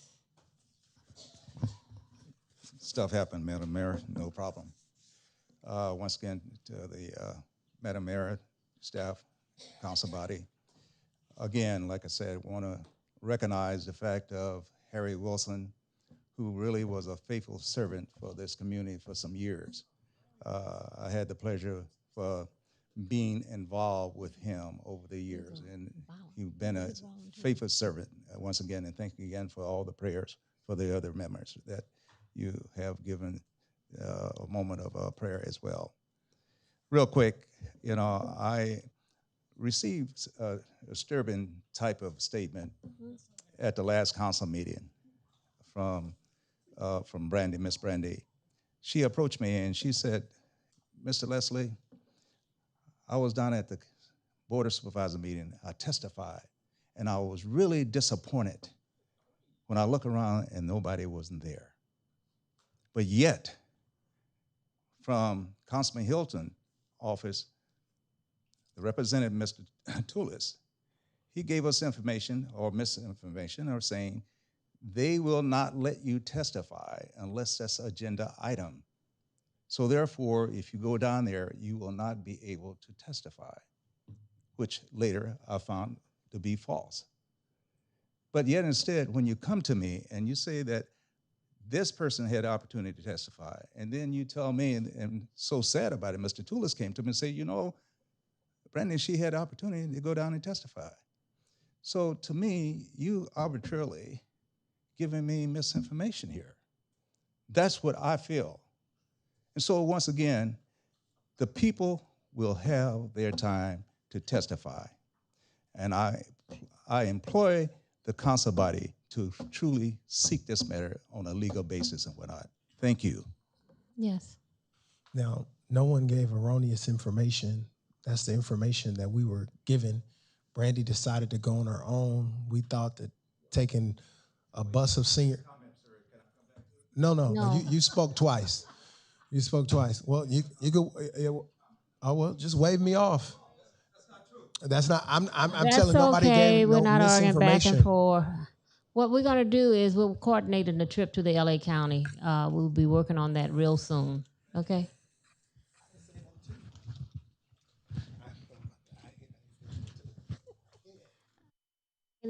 So here, no comments. I think we can get out of here tonight. Wait a minute. What? I do have a comment. I have residents reaching out to me, and they would like to see if Carson would be, if our mayor and our council would be open to making Muslim Heritage Month, like like LA County. They sent a resolution to. It's like Muslim Heritage Month, June. On behalf of the Muslim residents throughout the city of Carson, we respectfully request that the city of Carson officially recognize the month of July as Muslim Heritage Month. Should we meet with them? We can meet with them. I just wanted to bring it to them because they sent me an overwhelming amount of emails. And we'll meet with them also. The councilman and I will meet with the group that's making this request and see what it all entails. Okay? Bishop? Yes, ma'am. Rojas. Yes. I meant to do this earlier. The mayor and I, we met with the Dominican Republic, mayor of the Dominican Republic. So I'd like staff to add that as a sister city. Can we get that? Yeah, to add it to the. My pleasure. Yeah. Yeah, I forgot to call you on that. My pleasure. Yes, so thank you. My Keep pleasure. meaning to do that. My pleasure. Okay. And this Saturday, the Philippine Independence Day, and then also there is a homeowners fair at Carson Community Center that I believe, Madam Mayor, starts at 9 a.m., 9 to 1? 9. We have 1,600 people that have signed up for there. Yes. The councilwoman and I are hosting this event. Come out and learn how to get some money for down payments for homes, up to Yes. $230,000. And with these new townhomes coming in, I need to get one. Yes, that's it, Madam Mayor. Thank you. Okay. I have a quick question for staff, Madam Mayor. Yes. Short-term rentals in the community and ADUs, and have been coming up with issues with parking in the neighborhoods of the ADUs, and I don't know how can we address the parking issue within our neighborhoods because of ADUs, the short-term rentals. I haven't. The city attorney sent me a draft of an ordinance that we were supposed to be working on. I think, so I have it on my desk. I'll let you see it. Yeah. Okay. We'll take a look and bring it back to you, sir. Okay. Okay. I haven't looked at it. Okay. Thank you, everyone, for coming out and being with us this evening. This meeting is adjourned, huh? Oh, Juneteenth. Is it before I have another council meeting? Yes. Juneteenth celebration is on the 13th at Anderson Park. You'll be allowed on the park at 10 o'clock, all day entertainment. You can't get up to 11 o'clock. 10:30. Sorry, Madam Mayor. And tomorrow night for the meeting with Phillips 66 is actually at 6 p.m., not 6:30. I 6 apologize. p.m. 6 p.m. at the 6 o'clock at the community center. Okay. Tomorrow. Thank you. Tomorrow evening. You guys can go home. I can't get to stay here until 11 o'clock again. Thank you, Nathan. How long have you been here, Nathan? 6 months. Oh, wow.